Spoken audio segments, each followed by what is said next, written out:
ആ കേസിനെ അട്ടിമറിക്കാൻ ആ പരിസരത്തുള്ള ചിലർ ശ്രമിച്ചിരുന്നു എന്ന് എനിക്ക് അന്ന് തന്നെ തോന്നിയിരുന്നു. എൻ്റെ എതിർ സ്ഥാനാർത്ഥി ആ വീട്ടിൽ പോയിട്ടില്ല എന്ന് ആ സമയത്ത് കൂട്ടുകിട്ടാൻ ആവശ്യമായിട്ടുള്ള വർഗീയവാദികൾക്ക് ദേഷ്യം വരുമെന്ന് വെച്ചിട്ടാവാം. അതിന് ചില മുടന്ത ന്യായങ്ങൾ അവർ പറഞ്ഞപ്പോൾ അത് ശരിയല്ലാന്ന് തോന്നിയപ്പോഴാണ് പുതിയ ടീമിനെ വെച്ച് അന്വേഷണം നടത്തിയത്. അത് കഴിഞ്ഞപ്പോൾ അവരാകെ ഇളിഭ്യരായി.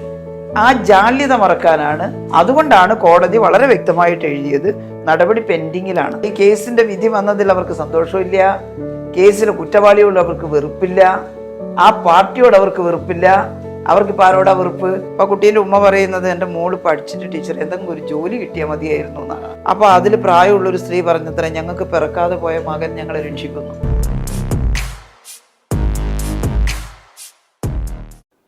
നമസ്കാരം. ന്യൂസ് അറ്റ് ഹൗസിൻ്റെ talk show with K V മധുവിലേക്ക് എല്ലാവർക്കും വീണ്ടും സ്വാഗതം.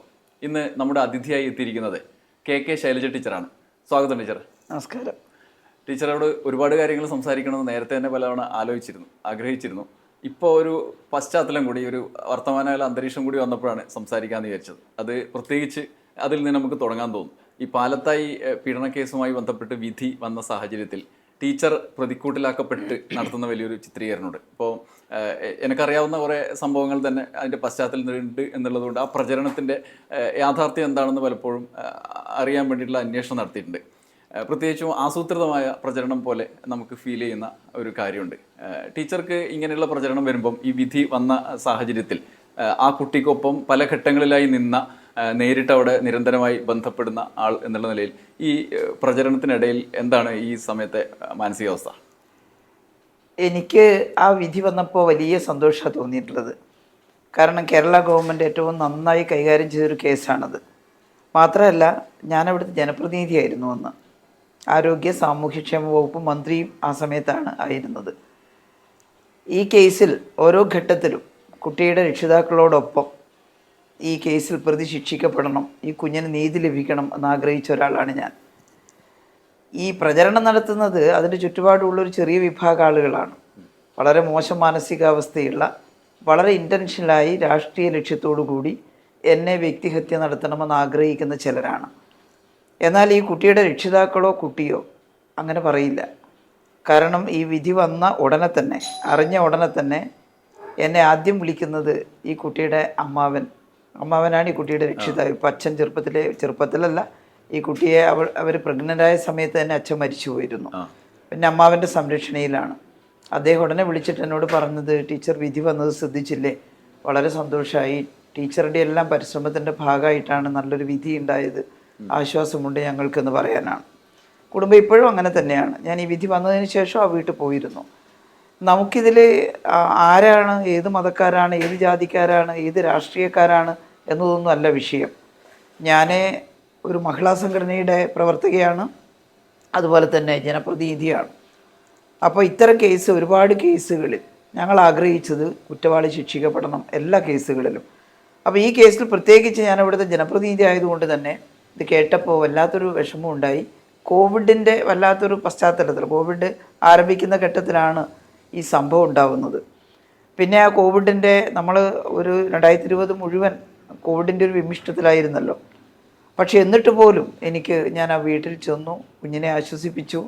ഈ വിധിന്യായത്തിനകത്ത് കുട്ടി പറയുന്നുണ്ട്, ഒരുപാട് ആളുകൾ വീട്ടിൽ വന്നു, പക്ഷേ ശൈലജ ടീച്ചർ വന്നപ്പോഴാണ് എന്നോട് ഇതിനെക്കുറിച്ചൊന്നും പറയാതെ, നമുക്ക് ഈ കുഞ്ഞു മക്കളോട് ചോദിക്കാവുന്നതിനൊരു രീതി ഉണ്ടല്ലോ, നമ്മളത് അന്വേഷിക്കുന്നവർ ചോദിക്കണം, നമ്മൾ എന്നിട്ട് അങ്ങനെ ചോദ്യം ചെയ്യാനല്ലല്ലോ നമ്മൾ പോകുന്നത്. അപ്പോൾ നല്ലോണം പഠിക്കണം മോളൊന്നും വേറെ ചിന്തിക്കണ്ട, അതെല്ലാം നമ്മൾ കൈകാര്യം ചെയ്തോളും എന്ന് അവളോട് പറഞ്ഞു. അവൾക്ക് വലിയ ആശ്വാസം ഉണ്ടാക്കിയിരുന്നു എന്നുള്ളത് കോടതിയോട് തന്നെ ആ കുട്ടി പറഞ്ഞതായിട്ട് ഈ വിധിന്യായത്തിൽ തന്നെ രേഖയുണ്ട്. വീട്ടുകാർക്കും ഓരോ ഘട്ടത്തിലും ഞാൻ ഇടപെട്ടതിൻ്റെ നല്ല തെളിവുകളുണ്ട്. ഈ കേസ് ഉണ്ടായ ഉടനെ തന്നെ ഇങ്ങനൊരു സംഭവം ഉണ്ടെന്ന് പറഞ്ഞിട്ട് അവിടുന്ന് ബൈജു അടക്കമുള്ള നമ്മുടെ എൻ്റെ രാഷ്ട്രീയ പാർട്ടി പ്രവർത്തകർ എന്നെ വിളിച്ചിരുന്നു.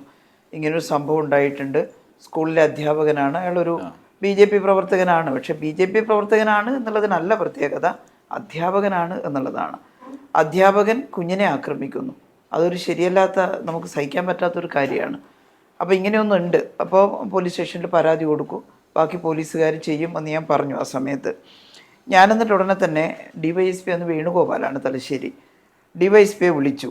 ഇങ്ങനെയൊരു സംഭവം ഉണ്ടായിട്ടുണ്ട് അവിടെ, നിങ്ങളൊന്ന് ശ്രദ്ധിക്കണം, അപ്പോൾ വേണുഗോപാൽ പറഞ്ഞു, DYSP പറഞ്ഞു, ടീച്ചർ മാഡം എൻ്റെ മുന്നിൽ ഇരിക്കുകയാണ്, അവർ പരാതിയായിട്ട്, കുട്ടിയുടെ കാരണവരുണ്ട്, അതുപോലെ തന്നെ പരാതിയായിട്ട് വന്നിട്ടുണ്ട് അവരെന്ന് പറഞ്ഞു. അവരോടും DYSP പറഞ്ഞു, MLA ആണ് വിളിച്ചത്, മിനിസ്റ്ററാണ് വിളിച്ചത്, ഈ കേസ് ശരിയാവണ്ണം അന്വേഷിക്കണമെന്ന് പറയായിരുന്നു എന്ന് പറഞ്ഞു.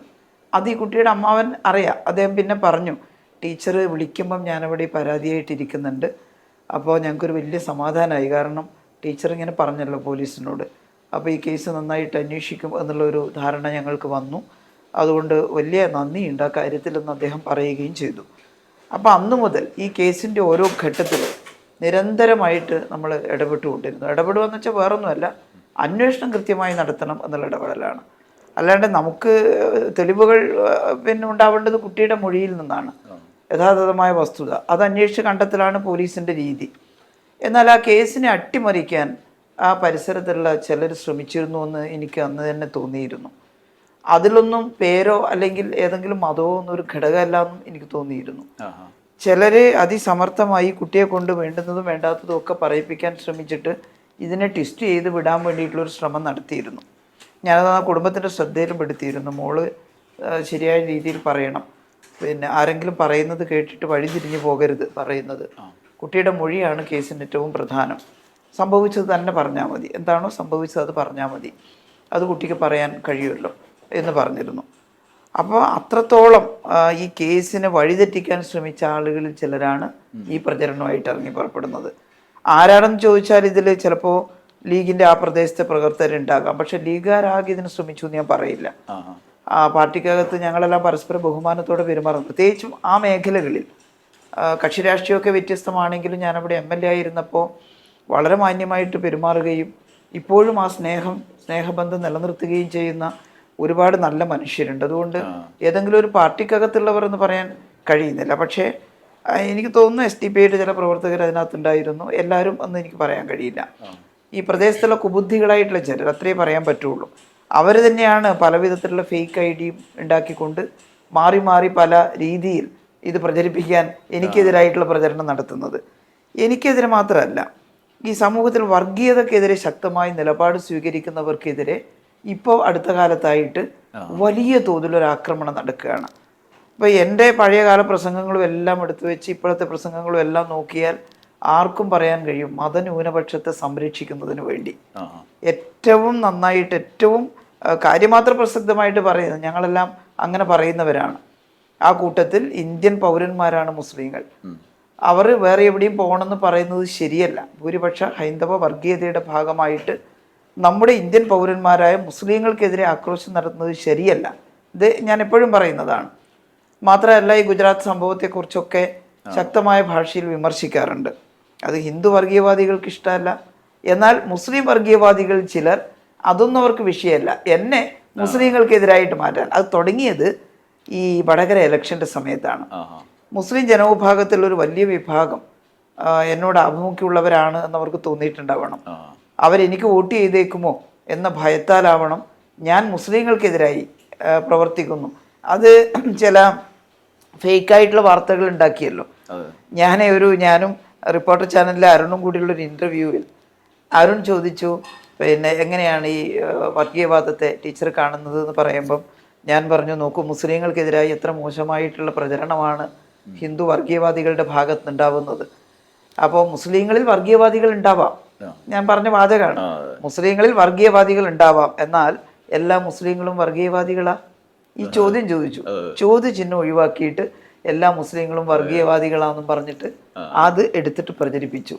അപ്പോൾ അരുൺ തന്നെ അതിനെതിർത്ത് അന്ന് നടത്തിയ ഇൻ്റർവ്യൂവിൻ്റെ മുഴുവൻ രൂപവും പ്രക്ഷേപണം ചെയ്തിട്ട് പറഞ്ഞു, ടീച്ചർ പറഞ്ഞത് നേരെ എതിരാണ്, എല്ലാ മുസ്ലിങ്ങളും വർഗീയവാദികളല്ല, മുസ്ലിങ്ങൾ ഇന്ത്യൻ പൗരന്മാരാണ്, ഇവിടെ ജീവിക്കേണ്ടവരാണ്, അവരെ വർഗീയവാദികളായി മുദ്ര കുത്തുന്നത് ശരിയല്ല. എന്നാൽ വർഗീയവാദികളുണ്ട്, ഇല്ലെന്ന് നമുക്ക് പറയാൻ പറ്റൂലല്ലോ. അവരെയാണ് ഒറ്റപ്പെടുത്തി മാറ്റി നിർത്തേണ്ടത് എന്ന ഈ അർത്ഥത്തിൽ ആ സമയത്ത് തന്നെ ഇപ്പോൾ ഈ പാലത്തായി കേസായാലും ഈ പ്രചരണ സമയത്ത് പോലും ഞാൻ മനസ്സിലാക്കി ടീച്ചർ അവിടെ ഒന്നിലധികം തവണ വീട്ടുകാരുമായി ബന്ധപ്പെട്ട് അവിടെ പോവുകയും ചെയ്തിട്ടുണ്ട്. മറ്റു പലരും പേടിച്ച് പലരെയും പേടിച്ച് പോവാതിരുന്ന ഘട്ടത്തിലും ഒരു സ്ഥാനാർത്ഥി നിലയിൽ ടീച്ചർ അതിനെ പേടിക്കാതെ അവിടെ പോയി എന്നാണ് ഞാൻ മനസ്സിലാക്കി. ഇലക്ഷന്റെ സമയമാണ്. ഇലക്ഷന്റെ സമയം ഞാൻ ഇതുവരെ അങ്ങനെ പറഞ്ഞിട്ടില്ല, പക്ഷേ എനിക്ക് മനസ്സിലായിട്ടുള്ള കാര്യം എൻ്റെ എതിർ സ്ഥാനാർത്ഥി ആ വീട്ടിൽ പോയിട്ടില്ല എന്ന് ആ സമയത്ത്. പോയിട്ടില്ല എന്ന് മാത്രമല്ല, ഇപ്പം വിധി വന്നതിന് ശേഷം വിധി വന്നിട്ട് ഒരു പോസ്റ്റ് പോലും ഇട്ടിട്ടില്ല. വിധി വന്നിട്ട് എന്തുകൊണ്ടാ? എൻ്റെ അന്നത്തെ ആരോപണം BJPയുടെ വോട്ട് എൻ്റെ എതിർ സ്ഥാനാർത്ഥിക്ക് കുറെ പോയി. മുഴുവൻ BJPക്കാരും ചെയ്തിട്ടില്ല. എന്തായാലും അങ്ങനെയൊന്നും പറയാൻ പറ്റില്ല. തെരഞ്ഞു പിടിച്ച് കുറച്ച് വോട്ട് അപ്പുറത്തേക്ക് ആരോ മറിച്ചു കൊടുത്തിട്ടുണ്ട്. ആ പാർട്ടിക്കകത്ത് ഇപ്പോൾ BJPക്ക് RSSന്റെ വർഗീയതയൊക്കെ നമ്മൾ എതിർക്കുന്നതാണ്. എന്നാൽ ഒരാൾ BJP ആയിപ്പോയി എന്നുള്ളത് കൊണ്ട് അവരെല്ലാം മോശക്കാരാണെന്ന് ഞാനിതുവരെ പറഞ്ഞിട്ടുമില്ല, ഇനി പറയാൻ ഉദ്ദേശിക്കുന്നുമില്ല. RSSന്റെ വർഗീയതക്കെതിരാണ്. എന്നാൽ BJP എന്ന് പറയുന്ന പാർട്ടിക്കകത്ത് അതിലുള്ള ആളുകൾ മുഴുവൻ വളരെ മോശക്കാരാണ് എന്ന് പറയാൻ സാധിക്കില്ല. ഒരു വിഭാഗം ആളുകൾ വോട്ട് മറിച്ചു കൊടുക്കുന്നതിന് വേണ്ടി ശ്രമിച്ചിട്ടുണ്ട്. ആ വോട്ട് കിട്ടിയതിൻ്റെ നന്ദിയുണ്ട് അവർക്ക്. അതുകൊണ്ട് തന്നെയാണ് ആ വീട്ടിൽ ഇന്നത്തെ തീയതി വരെ പോകാതിരുന്നത്. കാരണം അവരുടെ അടുത്ത് പോകുമ്പോൾ ഈ വോട്ട് ചെയ്ത അല്ലെങ്കിൽ ഇനി നാളെ ആഗ്രഹിക്കുന്നുണ്ടെങ്കിൽ വോട്ട് കിട്ടാൻ ആവശ്യമായിട്ടുള്ള വർഗീയവാദികൾക്ക് ദേഷ്യം വരുമെന്ന് വെച്ചിട്ടാവാം. എന്നിട്ട് അങ്ങനെയുള്ള ആളുകളാണ് എനിക്കെതിരെ. ഞാനാണെങ്കിൽ ഇതൊന്നും എനിക്ക് വോട്ട് കിട്ടുന്നതല്ലല്ലോ പ്രശ്നം. അത് ജനങ്ങൾ മനസ്സിലാക്കി ചെയ്യേണ്ടതാണ്. എന്നെക്കുറിച്ച് കുറേ നുണകൾ പ്രചരിപ്പിച്ചാൽ അത് മുഴുവൻ വിശ്വസിക്കുന്നവരാണ് എൻ്റെ നാട്ടുകാരെങ്കിൽ ഞാൻ എന്താ ചെയ്യാം? അത് മുഴുവൻ വിശ്വസിക്കേണ്ട കാര്യം അവർക്കില്ലല്ലോ. ഇപ്പം വടകര ഇലക്ഷനിലും ഞാൻ കരുതുന്നത് ഇവർ പ്രചരിപ്പിച്ച ഈ വർഗീയത കൊണ്ടാണ് ഞാൻ തോറ്റുപോയതെന്നൊന്നുമല്ല. അതൊരു പൊളിറ്റിക്സ് ആയിരുന്നു, കേരളത്തിലുടനീളം ഉണ്ടായിരുന്നു. അതിൻ്റെ വിശകലനമൊക്കെ കഴിഞ്ഞിട്ടുള്ളതാണ്. എന്നാൽ എനിക്ക് ചെയ്യുമായിരുന്ന കുറേ പേരെ തെറ്റിദ്ധരിപ്പിക്കാൻ കഴിഞ്ഞിട്ടുണ്ട്. ഇലക്ഷന് ശേഷം ചിലർ പറഞ്ഞിട്ടുണ്ട് ഞങ്ങൾക്ക് തെറ്റിപ്പോയി, ഞങ്ങൾ വേറെന്തോ ധരിച്ചു, അതുകൊണ്ട് തെറ്റിപ്പോയി എന്ന് പറഞ്ഞവരുണ്ട്. അത് ചുരുക്കം ചിലരായിരിക്കും. മറികടക്കാനുള്ള ഒരു ശ്രമം കൂടി ആയിട്ട് തോന്നുന്നുണ്ടോ ഈ ഒരു അറ്റാക്കിനെ? ഇതിനെ ഇത്തരത്തിൽ അവർ വെളിപ്പെടും എന്നുള്ള ഒരു ഘട്ടം വരുന്നുണ്ട്. തീർച്ചയായിട്ടും യഥാർത്ഥത്തിൽ കുറ്റവാളികളാണ് പരിഭ്രമിക്കുന്നത്. അവരെന്തൊക്കെയോ ചെയ്തു കൂട്ടിയിട്ടുണ്ട്. അപ്പോൾ അതിപ്പോൾ അവർ വിചാരിച്ചത്, ഈ ചിലർ വിചാരിച്ചത് ഈ കേസിലെ വിധി എൻറ്റയർലി ഡിഫറെൻ്റ് ആവുന്നതാണ്. ഈ കേസിൽ അനുകൂലമായിട്ട് വിധി വരില്ല എന്നാണ് സ്വപ്നം കണ്ടത്. പോലീസിന് കുറ്റം പറയാൻ ശ്രമിച്ചു, ഗവൺമെൻറ്റിനെ കുറ്റം പറയാൻ ശ്രമിച്ചു, ജനപ്രതിനിധി എന്നുള്ള എന്നെ കുറ്റം പറയാൻ ശ്രമിച്ചു. പക്ഷേ ഞങ്ങളതിന് ശരിയായ പാത്തിലൂടെയാണ് പോയത്. ഇപ്പോൾ ഫോർ എക്സാമ്പിൾ ലോക്കൽ പോലീസിൻ്റെ അന്വേഷണത്തിൽ വേണ്ടത്ര തൃപ്തിയില്ലാന്ന് തോന്നിയൊരു ഘട്ടം ഉണ്ടായിരുന്നു. ഇയാളെ അറസ്റ്റ് ചെയ്യാൻ കുറച്ച് ദിവസം വൈകി. അപ്പം ഞാൻ വിളിച്ചു ചോദിച്ചു അത് പ്രതി അറസ്റ്റ് ചെയ്യാത്തതെന്ന് ചോദിക്കുമ്പം പ്രതി അബ്സ്കോണ്ടിങ് ആണ്. ഞാൻ പറയുന്നത് നിങ്ങൾ സ്ഥിരം പോലീസ് ഭാഷയാണ്. അയാൾ കുറ്റം ചെയ്തിട്ടുണ്ടോ എന്ന് പ്രാഥമികമായിട്ട് നിങ്ങൾ അന്വേഷിക്കുക. കുറ്റം ചെയ്തിട്ടുണ്ടെന്ന് നിങ്ങൾക്ക് തോന്നിയാൽ പ്രതിയെ അറസ്റ്റ് ചെയ്യണം, അല്ലെങ്കിൽ നാളെ പോലീസിനെതിരായിട്ട് അത് വരും എന്ന് പറഞ്ഞു. അപ്പോൾ കുടുംബവും പറഞ്ഞു എന്തോ ലോക്കൽ പോലീസിൻ്റെ അന്വേഷണത്തിൽ ഒരു ചെറിയ പോരായ്മ തോന്നുന്നു എന്ന് പറഞ്ഞപ്പോൾ ഉടനെ അത് മുഖ്യമന്ത്രിയുടെ ശ്രദ്ധപ്പെടുത്തി. മുഖ്യമന്ത്രി ഉടനെ തന്നെ ക്രൈംബ്രാഞ്ചിനെ കൊണ്ട് അന്വേഷിപ്പിക്കാൻ ഉത്തരവിട്ടു. മുഖ്യമന്ത്രിയും മുഖ്യമന്ത്രിയുടെ ഓഫീസും ഒക്കെ ഏറ്റവും നന്നായിട്ട് ഈ കേസിനകത്ത് ഇടപെട്ടു. വളരെ ഉന്നതരായിട്ടുള്ള ഉദ്യോഗസ്ഥരെ വെച്ച് സ്പെഷ്യൽ ടീമിനെ വെച്ചിട്ട് അന്വേഷണം നടത്തിയ കേസാണിത്. എന്നാൽ ഇത് അട്ടിമറിഞ്ഞ് പോകുന്ന ആഗ്രഹിച്ച ചില ആളുകൾക്ക് വലിയ അടിയാണ് ഈ വിധി വന്നപ്പോൾ ഉണ്ടായത്. കാരണം കോടതി വിധി വന്നാൽ നമുക്കറിയാം നല്ല ശിക്ഷയല്ലേ പോക്സോ കോടതി വിധിച്ചത്. ഇടയ്ക്ക് ജുവനൈൽ ജസ്റ്റിസ് ആക്ട് അനുസരിച്ച് മാത്രമാണ് കേസ് ഫ്രെയിം ചെയ്തത്. അപ്പോൾ ഒരു പെൺകുട്ടി തന്നെ സ്കൂളിൻ്റെ ബാത്റൂമിൽ കൊണ്ടുപോയി അധ്യാപകൻ ലൈംഗികമായി പീഡിപ്പിച്ചു എന്ന് പ്രായപൂർത്തിയാകാത്ത ഒരു പെൺകുട്ടി പറഞ്ഞാൽ തീർച്ചയായിട്ടും പോക്സോ ആക്ട് അനുസരിച്ചല്ലേ കേസെടുക്കേണ്ടത്. ഞാനത് ആ സമയത്ത് ചോദിച്ചു, അതുകൊണ്ട് പോക്സോ ആക്ട് അനുസരിച്ചല്ലേ കേസെടുക്കേണ്ടത്. അതിന് ചില മുടന്ത ന്യായങ്ങൾ അവർ പറഞ്ഞപ്പോൾ അത് ശരിയല്ലാന്ന് തോന്നിയപ്പോഴാണ് പുതിയ ടീമിനെ വെച്ച് അന്വേഷണം നടത്തിയത്. മാത്രമല്ല ഗവൺമെൻറ് പ്ലീഡർമാരായിട്ടുള്ള അഡ്വക്കേറ്റ് ശശിധരനും അതുപോലെ തന്നെ തലശ്ശേരിയിൽ അഡ്വക്കേറ്റ് ബീനയുമാണ് പോക്സോ ആക്ട് അനുസരിച്ച് കേസെടുക്കണമെന്ന് പറഞ്ഞുകൊണ്ട് റെപ്രസെന്റ് ചെയ്യുന്നത്. അവർ ഗവൺമെന്റിന് വേണ്ടിയാണ്, ഒരു വ്യക്തിപരമായിട്ടല്ലല്ലോ. ആ കേസ് പോക്സോ ആക്ട് അനുസരിച്ച് തന്നെ എടുക്കണമെന്നുള്ള സ്ഥിതി വന്നത് അതിന് ശേഷമാണ്. അപ്പം ഞങ്ങൾ ഗവൺമെൻറ്റാണ് ഏറ്റവും നന്നായിട്ട് ഈ കേസിന് വേണ്ടി ഇടപെട്ടത്. അത് കൃത്യമായി അന്വേഷിക്കുകയും മജിസ്ട്രേറ്റ് അതിൻ്റെ ഇഴകീറി പരിശോധിച്ച് ഏറ്റവും നല്ല രീതിയിൽ പഠിച്ച് നല്ലൊരു വിധി പുറപ്പെടുവിക്കുകയും ചെയ്തു. ആ വിധി അവരൊട്ടും പ്രതീക്ഷിച്ചതല്ല. എനിക്കെതിരെ ആക്രോശവുമായി ഇറങ്ങിയവർ ഒട്ടും പ്രതീക്ഷിച്ചത്, അവർ പ്രതീക്ഷിച്ചത് ഈ കേസിൽ പ്രതിയെ വെറുതെ വിട്ടാൽ അത് ഞാനെന്തോ അല്ലെങ്കിൽ LDF എന്തോ CPM എന്തോ അട്ടിമറിച്ചിട്ടാണ് കേസിൽ പെൺകുട്ടിക്ക് നീതി കിട്ടിയില്ല എന്ന് പറഞ്ഞ് ബഹളം വെക്കാമെന്നാണ്. അത് കഴിഞ്ഞപ്പോൾ അവരാകെ ഇളിഭ്യരായി. ആ ജാള്യത മറക്കാനാണ് ഒരു കാര്യമില്ലാതെ ആർക്കും ഈ സമൂഹത്തിൽ ചെറിയ കുട്ടികൾക്ക് പോലും ആലോചിച്ചാൽ മനസ്സിലാവുന്നതല്ലേ. ഇത്ര നന്നായി പോലീസ് അന്വേഷിച്ച് കേസ് ഫ്രെയിം ചെയ്ത് കോടതിയിലെത്തിച്ച് അതിനനുസരിച്ച് കോടതി ഒരു നല്ല വിധി പറഞ്ഞപ്പോൾ എങ്ങനെയാണ് ഞങ്ങൾ കുറ്റക്കാരാകുന്നത്? ഞങ്ങളെ കുറ്റക്കാരാക്കാൻ യാതൊരു വകുപ്പും അതിനകത്തില്ലല്ലോ. പിന്നെ ആകെയുള്ളത് ഒരു വാചകമാണ് എടുത്ത് കാണിക്കുന്നത് ചിലര്.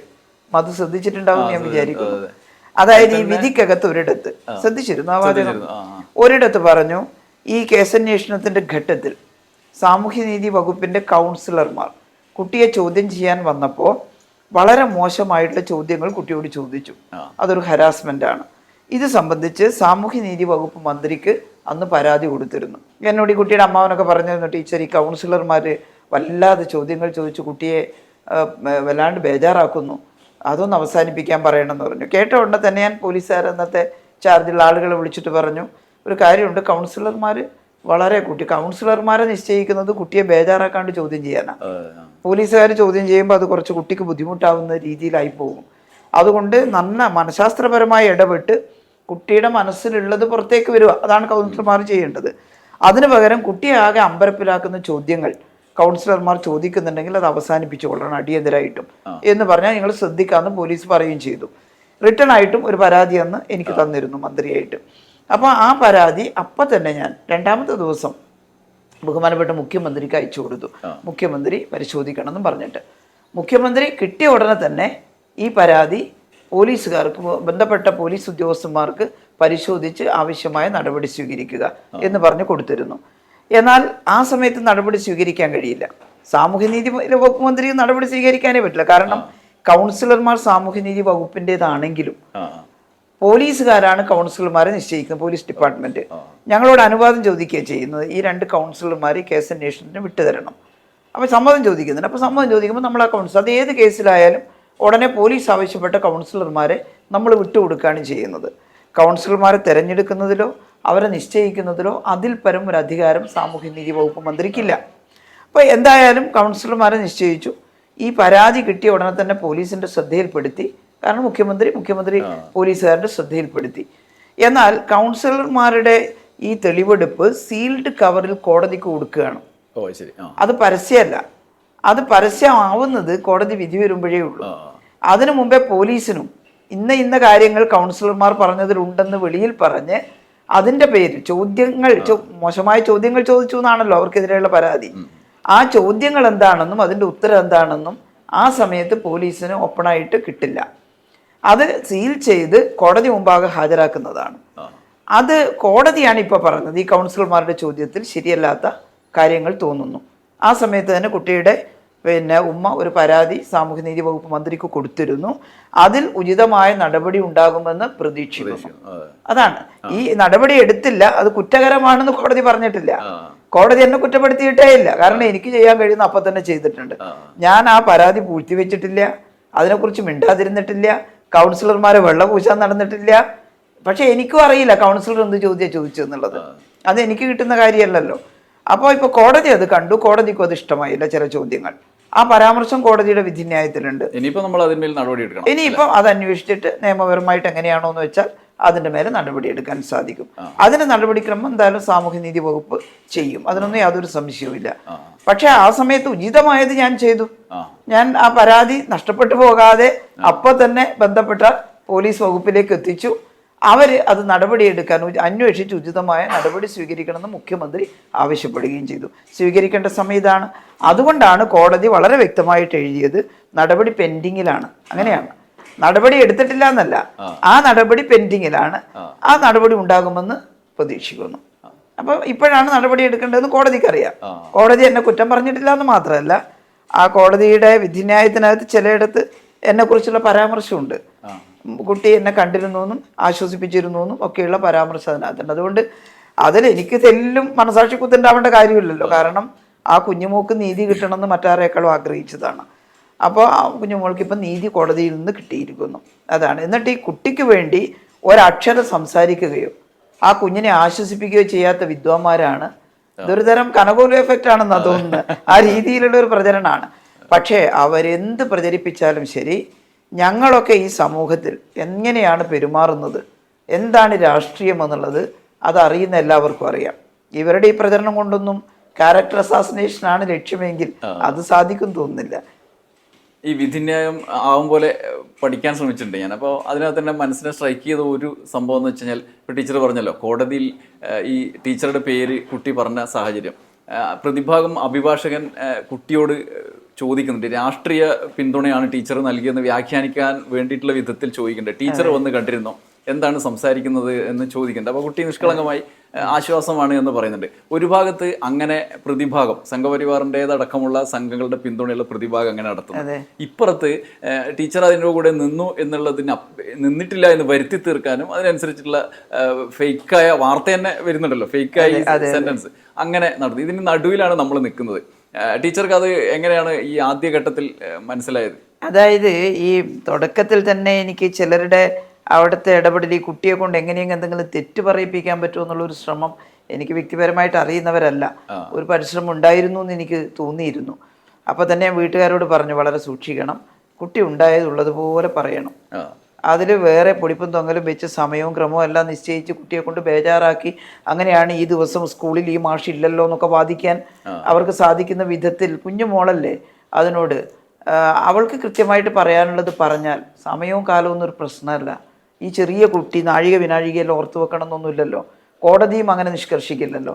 അതുകൊണ്ട് കുഞ്ഞ് ഉണ്ടായിട്ടുള്ള ദ്രോഹം അതേപടി പറഞ്ഞാൽ മതി, ബേജാറാവാതെ. ഉണ്ടായിട്ടുണ്ടെങ്കിലല്ലേ പറയുള്ളൂ, ഇല്ലെങ്കിൽ നമ്മളാരും നിർബന്ധിക്കില്ലല്ലോ. നമുക്കാർക്കെങ്കിലും ഏതെങ്കിലും ഒരു അധ്യാപകൻ അയാളുടെ രാഷ്ട്രീയ പാർട്ടി മാറ്റായതുകൊണ്ട് അയാളുടെ പേരിൽ കേസെടുത്ത് അയാൾ ശിക്ഷിക്കണം അങ്ങനെ ആരും കരുതുമോ? അങ്ങനെയൊന്നും കരുതാൻ കഴിയില്ല. ഇതിലൊന്നും കക്ഷി രാഷ്ട്രീയമേ ഇല്ല. പക്ഷെ ചിലര് ഈ കേസ് അട്ടിമറിക്കണം എന്ന് ഉദ്ദേശിച്ചിരുന്നു. അത് ആരൊക്കെ ബന്ധപ്പെട്ടിട്ടാണെന്ന് എനിക്കറിയില്ല. ഈ തൽപര കക്ഷികൾ എനിക്കെതിരെ ഇപ്പോൾ ഈ പോസ്റ്റ് ഇടുന്ന, ഈ കേസ് ഇത്രയും വിജയകരമായിട്ട് വന്നതിൽ സന്തോഷിക്കുന്ന, എനിക്കെതിരെ പോസ്റ്റ് ഇടുമ്പോൾ ഒരര അക്ഷരം ഇവര് എതിരാളികളാണെന്നാണല്ലോ കുപ്പ്. മുസ്ലിം വർഗീയവാദികളും ഹിന്ദു വർഗീയവാദികളും, ഞാൻ ഊന്നി പറയാണ്, മുസ്ലിങ്ങളും ഹിന്ദുക്കളും അല്ല, വർഗീയവാദികൾ മാത്രമാണ്. അവര് ആരെങ്കിലും പരസ്പരം കുറ്റം പറയുന്നുണ്ടോ? ഇല്ലല്ലോ. ഈ കേസിന്റെ വിധി വന്നതിൽ അവർക്ക് സന്തോഷമില്ല, കേസിലെ കുറ്റവാളിയോട് അവർക്ക് വെറുപ്പില്ല, ആ പാർട്ടിയോട് അവർക്ക് വെറുപ്പില്ല. അവർക്കിപ്പോൾ ആരോടാ വെറുപ്പ്? ഈ കേസ് നേരാവണ്ണം കൈകാര്യം ചെയ്യണമെന്ന് പറഞ്ഞിട്ടുള്ള CPM-ന്റെ പ്രതിനിധിയായിട്ടുള്ള എന്നോടാണ്, അന്നത്തെ അവിടുത്തെ സാമൂഹ്യക്ഷേമ വകുപ്പ് മന്ത്രിയായിട്ടുള്ള എന്നോടാണ്. അപ്പോൾ ഇത് ഈ ഇരട്ടത്താപ്പ് ജനം കാണും. അതാണ് ഞാൻ പറഞ്ഞത്, മുസ്ലിം ലീഗിലെയോ അല്ലെങ്കിൽ ഏതെങ്കിലും ഒരു പാർട്ടിയിലെ മുഴുവൻ ആളുകളും ഇതിൻ്റെ പിന്നിലില്ല. എലക്ഷൻ ആയതുകൊണ്ട് പക്ഷേ ശൈല ടീച്ചർ ആളോട് പറയട്ടെ ചിലർ ചിന്തിക്കുന്നുണ്ടാവും. പക്ഷെ അവർക്ക് ഉള്ളിൻ്റെ ഉള്ളിൽ ഈ പറയുന്നതല്ല ശരി ടീച്ചറെ കുറിച്ച് എന്നുള്ള കാര്യം നന്നായിട്ട് അറിയാം. അതുകൊണ്ടാണ് ഞാൻ പറഞ്ഞത്, ഇത് ഒരു രാഷ്ട്രീയ താല്പര്യം എന്നതും ഉണ്ട്, അതിനേക്കാൾ ഉപരി വ്യക്തിപരമായിട്ട് ചിലരുടെ താല്പര്യമുണ്ട്, വർഗീയ താല്പര്യമുണ്ട്. വർഗീയത പരസ്യമായിട്ട് കാണുമ്പോൾ പരസ്പരം എതിരാണെന്ന് നമുക്ക് തോന്നിയാലും ഈ കടുത്ത വർഗീയ ശക്തികൾ പരസ്പരം വർഗീയത ഇല്ലാത്തവരെ ആക്രമിക്കാൻ പുറപ്പെടുന്നുണ്ട്. അതിനുള്ള ഏറ്റവും നല്ല ഉദാഹരണമാണ് ഇവരുടെ എല്ലാം പൊതുശത്രു ആരാ? ഇടതുപക്ഷമാണ്. എന്തുകൊണ്ടാണ് ഇടതുപക്ഷാവുന്നത്? ഇപ്പൊ P ജയരാജനെതിരായിട്ട് വർഗീയതക്കെതിരെ ശക്തമായ നിലപാട് സ്ഥാപിക്കുന്ന ഒരാളാണ് P ജയരാജൻ. ആ P ജയരാജൻ മുസ്ലിം വിരുദ്ധനാണെന്ന് പ്രചരിപ്പിച്ചാൽ എങ്ങനെയിരിക്കും? സംഘിയാണ് സംഘിയാണ് എന്ന് പ്രചരിപ്പിച്ചുകൊണ്ടിരിക്കുകയാണ്. M സ്വരാജ് ഇത്ര ഭംഗിയായിട്ട് ചെറുപ്പക്കാരുടെ കൂട്ടത്തിൽ പഠിച്ച് വർഗീയതക്കെതിരെ, അത് ഏതെങ്കിലും ഒരു വർഗീയത എന്നുള്ളതല്ല, അതിശക്തമായി വർഗീയതക്കെതിരെ, ഇപ്പം ഭരണാധികാരത്തിൽ വരാൻ കഴിയുന്ന വർഗീയത കൂടുതൽ അപകടകാരിയാണെന്ന് ഞങ്ങളെല്ലാം പറയാറുണ്ട്. അവർക്ക് ഭരണചക്രം തിരിക്കാൻ കഴിയുമ്പോൾ ചില നടപടികൾ എടുക്കാൻ സാധിക്കും. എന്നാൽ ഭരണാധികാരത്തിലേക്ക് വരാൻ കഴിയുന്നില്ല എന്ന് കണ്ട് ന്യൂനപക്ഷ വർഗീയത അല്ലാണ്ടാവുന്നില്ല. ഇത് രണ്ടും പരസ്പര പൂരിത, ഒന്നിന് വളാണ്. ഒരു പരിധിവരെ പറഞ്ഞാൽ ഇതിൻ്റെ ചില നേതൃത്വങ്ങൾ ചില കേന്ദ്രത്തിൽ വലിയ യോജിപ്പിലാണ്. അവർക്ക് നാട്ടിൽ ഹിന്ദുക്കളെല്ലാം ചിലപ്പോൾ കോൺഗ്രസിൻ്റെ കൂടെ നിന്നോട്ടെ, കേട്ടില്ലേ, അല്ലെങ്കിൽ BJP-യുടെ കൂടെ നിന്നോട്ടെ, ഇടതുപക്ഷത്തിൻ്റെ കൂടെ നിൽക്കാൻ പാടില്ല, അങ്ങനെയാണ് അവരുടെ ആഗ്രഹം. മുസ്ലിങ്ങളെല്ലാം ലീഗിൻ്റെ കൂടെ നിന്നോട്ടെ, കോൺഗ്രസിൻ്റെ കൂടെ നിന്നോട്ടെ, ഇടതുപക്ഷത്തിൻ്റെ കൂടെ നിൽക്കാൻ പാടില്ല. ഇത് രണ്ട് വർഗീയവാദികളുടെയും ഉള്ളിൻ്റെ ഉള്ളിലുള്ള വികാര.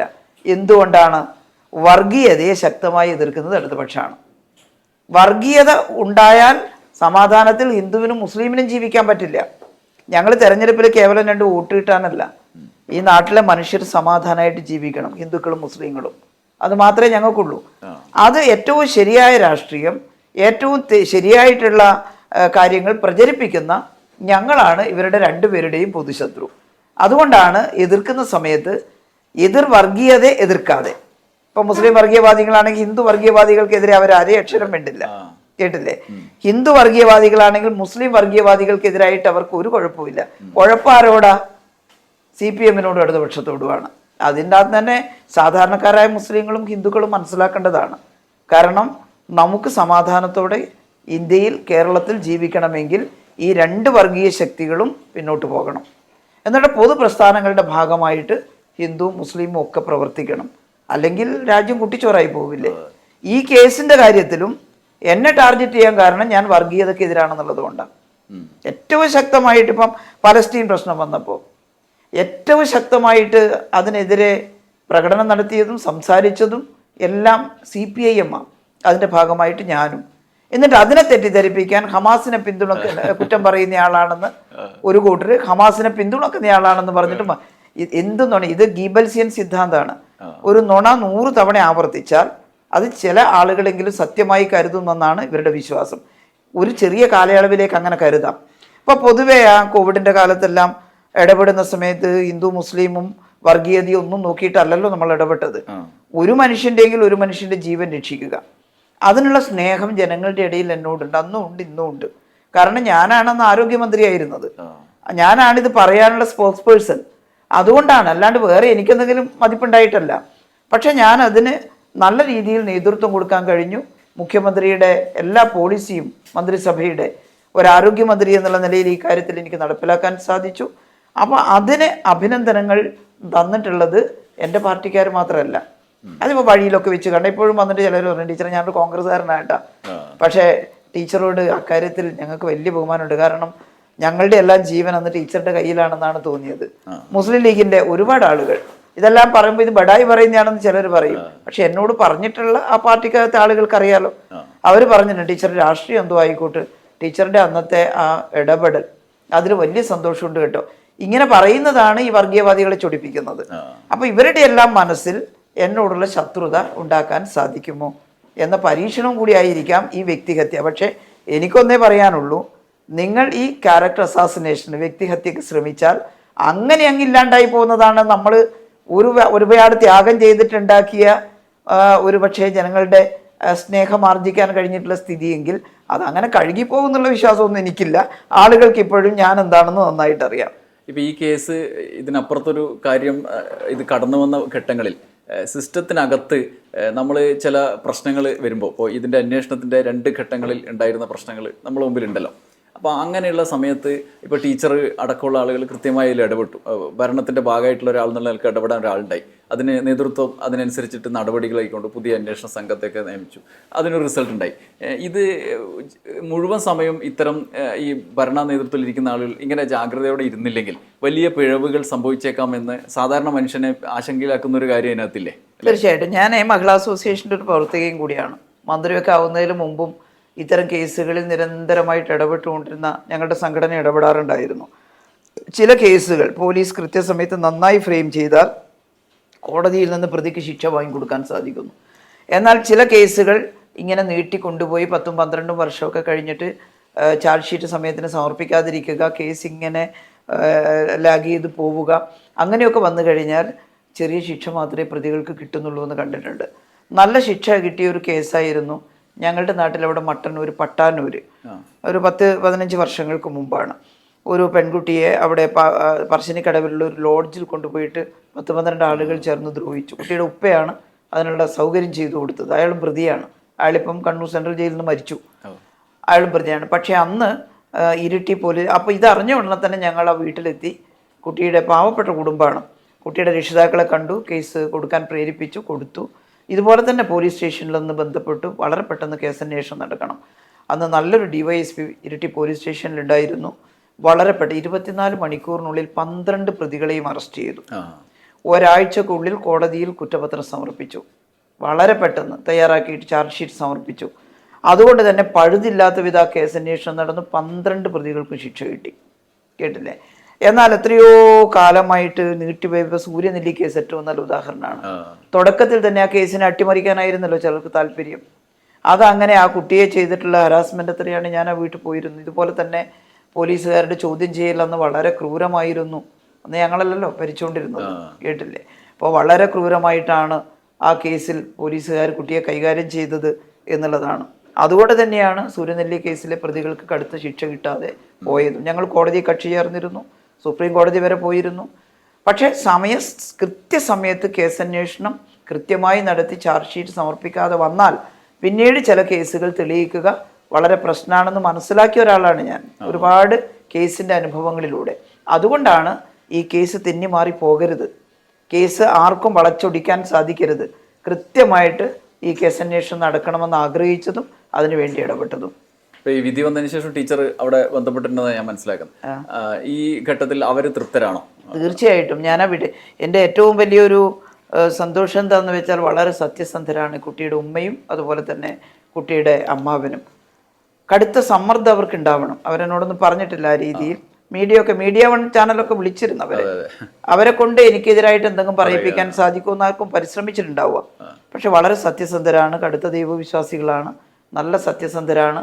അതുകൊണ്ട് തന്നെ അവർക്കറിയാം ഓരോ ഘട്ടത്തിലും ഞാൻ എങ്ങനെയാണ് ഇടപെട്ടത് എന്നുള്ളത് അവർ പറയാറുണ്ടത്. ടീച്ചറാണ് ഭയങ്കര ആശ്വാസം ഉണ്ടായത് എന്ന് പറയാറുണ്ട്.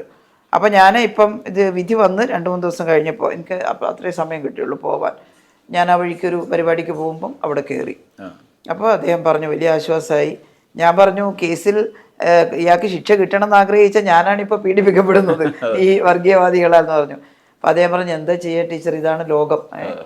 പിന്നെ ഞങ്ങൾക്ക് ഈ കുടുംബത്തിന് അങ്ങനെ യാതൊരു ആക്ഷേപവും ഇല്ല. ആകെ ടീച്ചറോടൊരു പരാതി പറഞ്ഞത് ഈ കൗൺസിലർമാർ കുട്ടിയോട് മോശമായിട്ട് പെരുമാറുന്നുണ്ടെന്നാണ്. ടീച്ചർ അത് മുഖവിലക്കെടുത്ത് അത് ഞാൻ പരിശോധിച്ച് പറഞ്ഞോളാം, അവരോട് അത് നിർത്താൻ ആവശ്യപ്പെട്ടോളാം എന്ന് പറഞ്ഞു. പിന്നീട് കൗൺസിലർമാരുടെ പ്രവർത്തനം ആവശ്യമില്ലല്ലോ.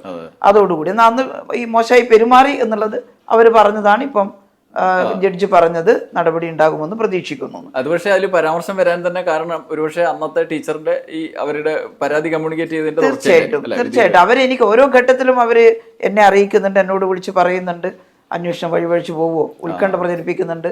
ഞാൻ പറഞ്ഞില്ല, ഒരിക്കലും പേടിക്കണ്ട, മുഖ്യമന്ത്രി അത് വളരെ ഗൗരവത്തിലെടുത്തിട്ടുണ്ട്, മുഖ്യമന്ത്രി ഓഫീസും ഈ കേസ് വളരെ ഗൗരവത്തിലാണ് എടുത്തിരിക്കുന്നത്, നിങ്ങൾ ഭയക്കണ്ട, കുട്ടിക്ക് നീതി കിട്ടും.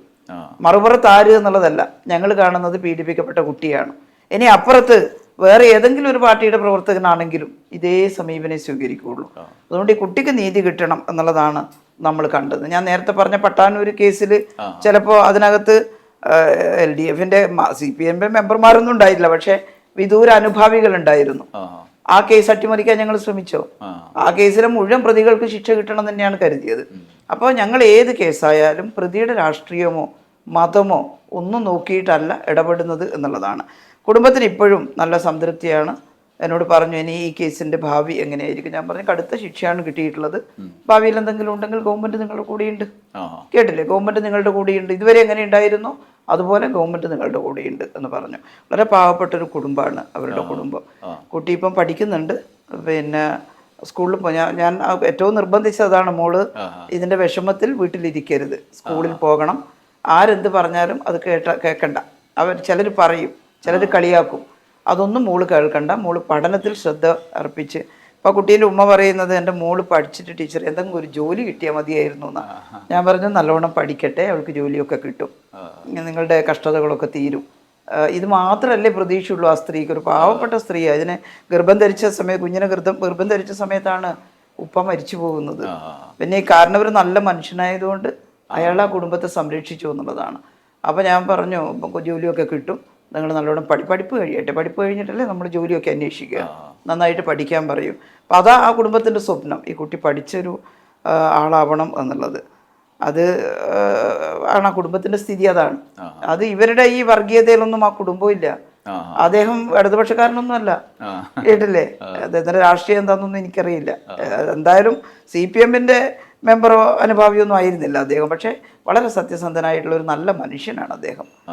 അതുകൊണ്ട് തന്നെ അദ്ദേഹത്തെ കൊണ്ട് തെറ്റ് ചെയ്യിപ്പിക്കാൻ ഇവർക്ക് സാധിച്ചില്ല, അതിൻ്റെ അമർഷവും ഇവർക്കുണ്ട്, കേട്ടില്ലേ. ആ വീട്ടിൽ പോയെന്ന് ആശ്വസിപ്പിക്കാത്തവരാണ് ഈ കുട്ടിക്ക് വേണ്ടി എന്തോ പറയുന്നു എന്നുള്ള മട്ടിൽ ഞങ്ങളെ കുറ്റപ്പെടുത്തിയിട്ട് പറയുന്നത്.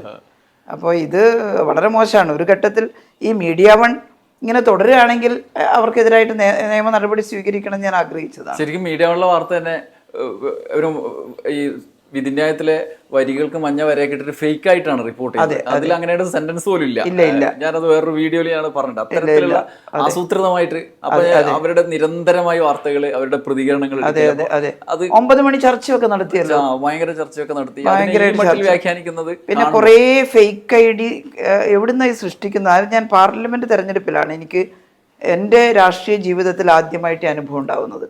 ഇപ്പം എൻ്റെ പോസ്റ്റിനടിയിലൊക്കെ പലരും വിമർശനമൊക്കെ ഇടാറുണ്ട്, ടീച്ചർ ടീച്ചറോടുള്ള എല്ലാ ബഹുമാനവും നിലനിർത്തിക്കൊണ്ട് പറയട്ടെ, ടീച്ചർ പറയുന്നതിനോട് ഞങ്ങൾക്ക് യോജിപ്പില്ല എന്നൊക്കെ പറഞ്ഞിട്ട് ചില പൊളിറ്റിക്കൽ ഇഷ്യൂവിൽ അത് വളരെ പോസിറ്റീവ് അല്ലേ, അങ്ങനെ വിമർശിക്കുന്നതിന് എന്താ കുഴപ്പം? പക്ഷെ ഇത് വളരെ മോശമായിട്ട് ടീച്ചറമ്മ എന്നൊക്കെ പറഞ്ഞിട്ട് പരിഹാസ്യമായ രീതിയിൽ ഒരു വിദ്വാൻ പറഞ്ഞത് ഇവരെ അമ്മ എന്ന് വിളിക്കാൻ പറ്റുമോ എന്നൊക്കെയാണ്. മീഡിയ വൺ പോയിട്ട് ചോദിക്കുകയാണ് ഇങ്ങനെ പറ്റുമോന്ന്, അപ്പൊ അവരോട് പറയാണ് ഇല്ല അത് വിളിക്കാൻ പറ്റില്ല, അമ്മ എന്ന് വിളിക്കാൻ പറ്റില്ല, ടീച്ചർ എന്ന് വിളിക്കാൻ പറ്റില്ല. അതെ അതെ, അതായത് നിങ്ങൾ ആലോചിച്ച് നോക്ക്, ഒരു കുട്ടിക്ക് നീതി വാങ്ങി കൊടുക്കാൻ വേണ്ടി ആത്മാർത്ഥമായി കൂടെ നിന്ന ഒരാൾക്കെതിരെ ഒരു മടിയില്ലാണ്ട് ഇവരെ ടീച്ചർ എന്ന് വിളിക്കാൻ പറ്റില്ല. ഞാൻ എന്താ ചെയ്തത്? കുട്ടിയുടെ പിന്നെ അക്രമിക്ക് ശിക്ഷ വാങ്ങിക്കൊടുത്തതോ? വാങ്ങിക്കൊടുക്കാൻ നമ്മൾ എവിടെ നിന്ന് വാങ്ങിക്കൊടുക്കലല്ലോ. ആ കേസ് ഭംഗിയായി നടത്താൻ ഹെൽപ്പ് ചെയ്തു ഗവൺമെന്റ് എന്നുള്ളത് കൊണ്ടല്ലേ ആ ശിക്ഷ കിട്ടിയത്. എന്തൊക്കെ നുണയാ പ്രചരിപ്പിക്കുന്നത്? ഗവൺമെന്റ് ഒന്നുമല്ല, ഈ കുട്ടിയുടെ ഉമ്മയും നാട്ടുകാരും കേസിന് പോയിട്ടാണ്. ആര് കേസിന് പോയാലും അന്വേഷിച്ച് റിപ്പോർട്ട് ചെയ്യേണ്ടത് പോലീസല്ലേ. അത് ഉത്തരവിടേണ്ടത് പിന്നെ മുഖ്യമന്ത്രിയും ആഭ്യന്തര വകുപ്പും അല്ലേ പോലീസിനോട്. ഞങ്ങൾ നിശ്ചയിച്ചിട്ടുള്ള സംഘമല്ലേ ഈ കേസ് അന്വേഷിക്കുന്നത്. അതല്ലേ വളരെ വ്യക്തമായിട്ടുള്ള റിപ്പോർട്ട് കോടതിയിൽ കൊടുത്തുകൊണ്ടല്ലേ ശിക്ഷിക്കാൻ പറ്റിയത്. അപ്പോൾ അതാണ്. അപ്പോൾ ഈ സത്യം മറച്ചു വെച്ചിട്ട് ജനങ്ങളെ തെറ്റിദ്ധരിപ്പിക്കാൻ ഒരു ചെറിയൊരു വിഷമാദ്യം കണ്ടപ്പോൾ തോന്നി. കാരണം നമ്മൾ ഇത്ര ആത്മാർത്ഥമായിട്ട് ഇടപെട്ട ഒരു കേസിൽ ഈ കുഞ്ഞുമോൾക്ക് നീതി കിട്ടാൻ വേണ്ടി നിരന്തരമായി ഇടപെട്ട്, അപ്പുറത്ത് ഏത് പാർട്ടിക്കാരനാണെന്നൊന്നുമല്ല ഞാൻ നോക്കിയത്, അപ്പുറത്തൊരു അധ്യാപകനാണ്. അതായത് വീട് കഴിഞ്ഞാൽ സ്കൂളിലാണ് കുട്ടികളുടെ സുരക്ഷിതത്വം. കുഞ്ഞു മക്കളുടെ ഭാഗത്ത് എന്തെങ്കിലും തെറ്റുണ്ടാവുന്നുണ്ടെങ്കിൽ അങ്ങനെയല്ല മക്കളെ എന്ന് പറഞ്ഞ് തിരുത്താൻ ഉത്തരവാദപ്പെട്ട രക്ഷിതാവാണ് അധ്യാപകൻ. മനസ്സിലായില്ലേ?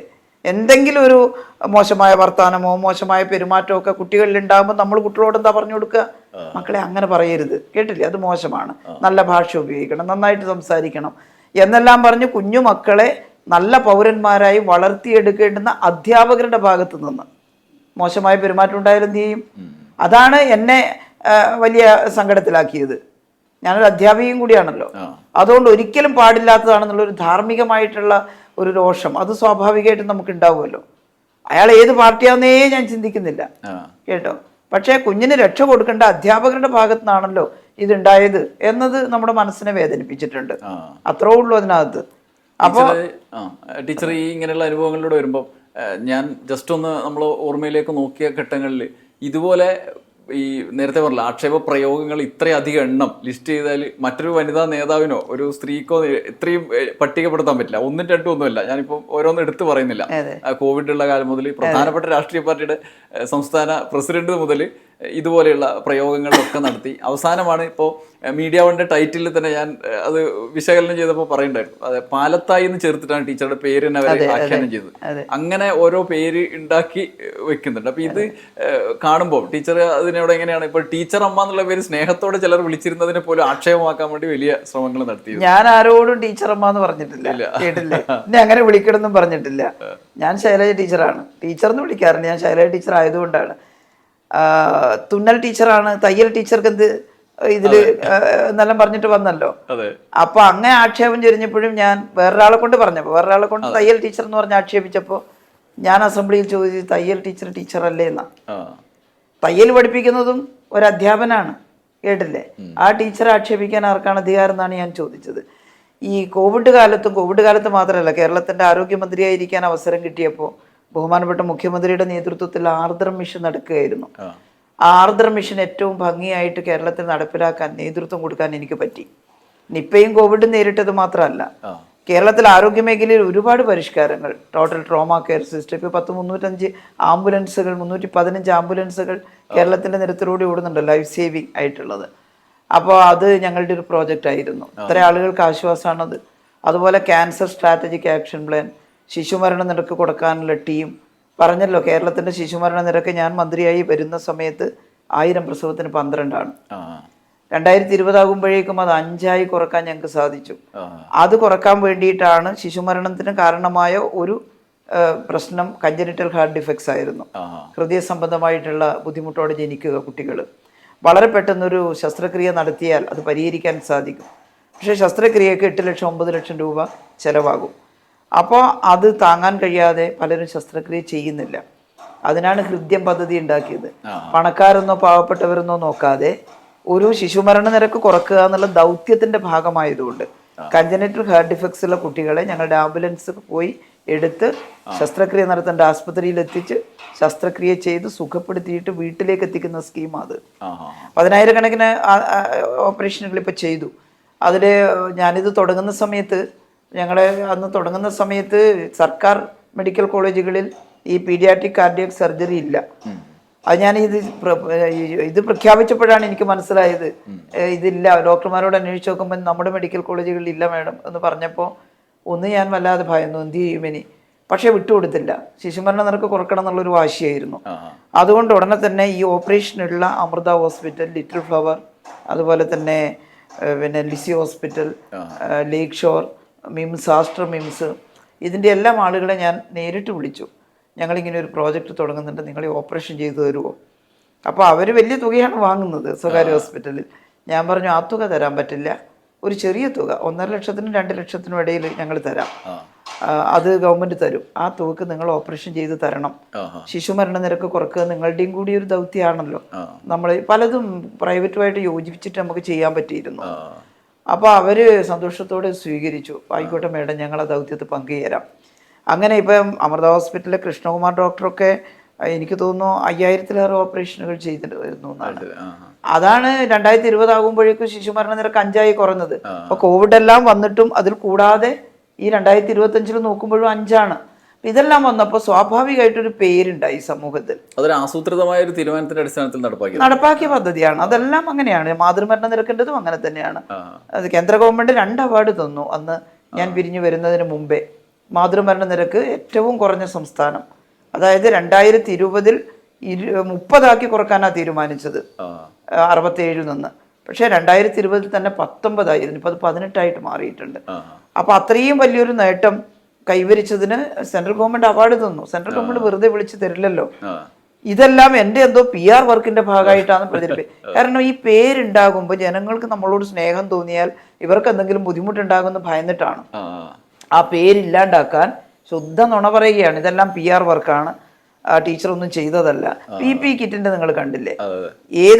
കോൺഗ്രസ് പാർട്ടിക്കകത്തൊക്കെയുള്ള നിരവധി ആളുകൾ എന്നോട് പറഞ്ഞു, ടീച്ചർ അത് കേട്ടിട്ട് വിഷമിക്കണ്ട, കാരണം വില കൂടിയ സമയത്താണ് 1500 രൂപയ്ക്ക് വാങ്ങിയത്, വില കുറഞ്ഞപ്പോൾ 860 വാങ്ങിയിട്ടുണ്ട്, 500 വാങ്ങിയിട്ടുണ്ട്. എന്നിട്ട് അവരൊരു ഉദാഹരണം പറഞ്ഞു, ഞങ്ങൾ 10 രൂപക്ക് ആദ്യം വാങ്ങിയ ഈ മാസ്ക് ഉണ്ടല്ലോ, സാധാരണ മാസ്ക് 100 രൂപയ്ക്ക് വാങ്ങിയിട്ടുണ്ട്, പിന്നെ വില കയറിയ സമയത്ത് വീണ്ടും വില കുറഞ്ഞപ്പോൾ 10 രൂപക്കും വാങ്ങിയിട്ടുണ്ട്. അപ്പൊ അതാണ്, അതിപ്പോ ഈ ലോകായുക്ത തള്ളി. ഈ കോടതി കേസ് സാരായിട്ട് എടുത്തിട്ടില്ല എന്ന് കണ്ടിട്ടും അതെല്ലാവരും ശ്രദ്ധിക്കൂലല്ലോ. ഈ കുറെ ഇങ്ങനെയുള്ള ഫേക്ക് ID ഉണ്ടാക്കിയിട്ട് PP കിറ്റ് കള്ളി. ഇത് ബഹുജനം ആലോചിക്കേണ്ടതാണ്. ഒരു സന്നിഗ്ധ ഘട്ടത്തിൽ മനുഷ്യർ മരിച്ചു പോകുമായിരുന്ന ഒരു ഘട്ടത്തിൽ മനുഷ്യന്റെ ജീവൻ രക്ഷിക്കാൻ വേണ്ടി അങ്ങനെ പ്രവർത്തിച്ച ഒരാൾ, അല്ലെ? ഒരാൾ എന്ന് പറയുമ്പോൾ വ്യക്തിയല്ല, ഒരു ഗവൺമെന്റ്. ആരോഗ്യ വകുപ്പ് മന്ത്രി ഞാനായതുകൊണ്ട് അതിന്റെ നേതൃത്വത്തിൽ ഞാനായിരുന്നു. എന്റെ ഭാഗത്ത് പാളിച്ച പറ്റിയ കുറെ പാളിച്ച പറ്റും, കേട്ടില്ലേ? പോളിസി അനുസരിച്ച് ഞാൻ ശരിയായ സമയത്ത് right decision at right time, ശരിയായ തീരുമാനം ശരിയായ സമയത്ത് എടുക്കാൻ മന്ത്രി കൂട്ടുനിന്നില്ലെങ്കിൽ വലിയ പാളിച്ച പറ്റും, 10,000 മരിക്കും. പക്ഷെ എൻ്റെ ഭാഗത്ത് അന്ന് പാളിച്ച പറ്റിയിട്ടില്ലല്ലോ. പാളിച്ച പറ്റാതെ മനുഷ്യരുടെ ജീവൻ രക്ഷിക്കാൻ ശ്രമിച്ചിട്ടുള്ള ഒരാൾക്കെതിരെ പച്ച നുണ പ്രചരിപ്പിച്ച് ഒന്നിനും കൊള്ളൂല ഇയാളെന്ന് പ്രചരിപ്പിക്കാൻ ശ്രമിച്ചാൽ ഈ നാട്ടുകാരത് വിശ്വസിക്കുകയാണെങ്കിൽ പിന്നെ എനിക്കൊന്നും പറയാനില്ല. പക്ഷെ സ്വകാര്യമായിട്ട് കാണുമ്പോൾ പറയും ടീച്ചറെ കുറിച്ച് പറഞ്ഞാൽ ആരും വിശ്വസിക്കൂല കേട്ടോ. പക്ഷെ അവര് ഈ സംഘത്തെ നിലക്ക് നിർത്താൻ കഴിയുന്നവരുണ്ടെങ്കിൽ അവർ തടസ്സപ്പെടുത്തണ്ടേ? ഇത് ധാർമ്മികമല്ല. പറഞ്ഞോട്ടെ, പൊളിറ്റിക്കലായിട്ട് എതിർത്തോട്ടെ, പൊളിറ്റിക്കലായിട്ട് ഏത് എതിർപ്പും പ്രയോഗിച്ചു. പക്ഷെ ഇത്ര വൾഗറായി PP കിറ്റ് കള്ളി എന്നൊക്കെ പറഞ്ഞിട്ട് അത്ര സംസ്കാരമില്ലാത്ത ആളുകളാണ് ഇത് കൊടുക്കുന്നത്. അതാ ഞാൻ പറഞ്ഞ മുസ്ലിം ലീഗിനകത്തുള്ള എല്ലാവരും അതിനെ ന്യായീകരിക്കുന്നില്ല കേട്ടോ. അപ്പോൾ ആരാണിത് കൃത്യമായിട്ട് എനിക്കറിയില്ല. ആ പ്രദേശത്തുള്ള കുറച്ച് ആളുകളും പിന്നെ എവിടുന്നോ ഒരു കേന്ദ്രത്തിൽ നിന്ന് വരുന്ന സപ്പോർട്ടും, അതാണ് ഇത്രയും വൾഗറായിട്ടുള്ളത് കൊടുക്കുന്നത്. അതുകൊണ്ട് ഇനിയും ഇതുണ്ടാവില്ല എന്നൊന്നും ഞാൻ വിചാരിക്കുന്നില്ല. ടാർഗറ്റ് ചെയ്യുകയാണ്. അത് നമ്മളോടുള്ള ഭയം കൊണ്ടാണെന്ന് ഞാൻ കരുതുന്നു. കേട്ടില്ലേ? നല്ല രീതിയിൽ പ്രവർത്തിക്കുന്നു. ഇപ്പൊ പിണറായിക്കെതിരെ എന്താ ഇത്രയും അറ്റാക്ക് വരുന്നത്?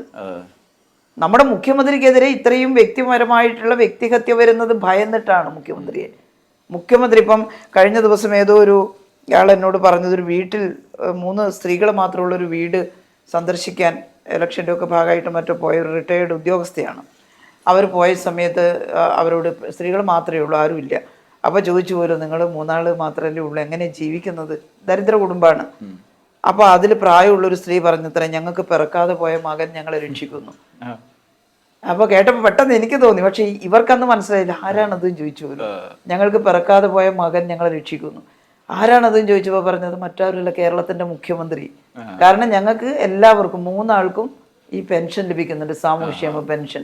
കേട്ടോ, ആ പെൻഷൻ 3 ആൾക്കും കിട്ടിയ 6000 രൂപ ഒരു മാസം ഞങ്ങൾക്ക് കിട്ടുന്നുണ്ട്. ഞങ്ങൾക്ക് അത്രേ ആവശ്യകതകളുള്ളൂ.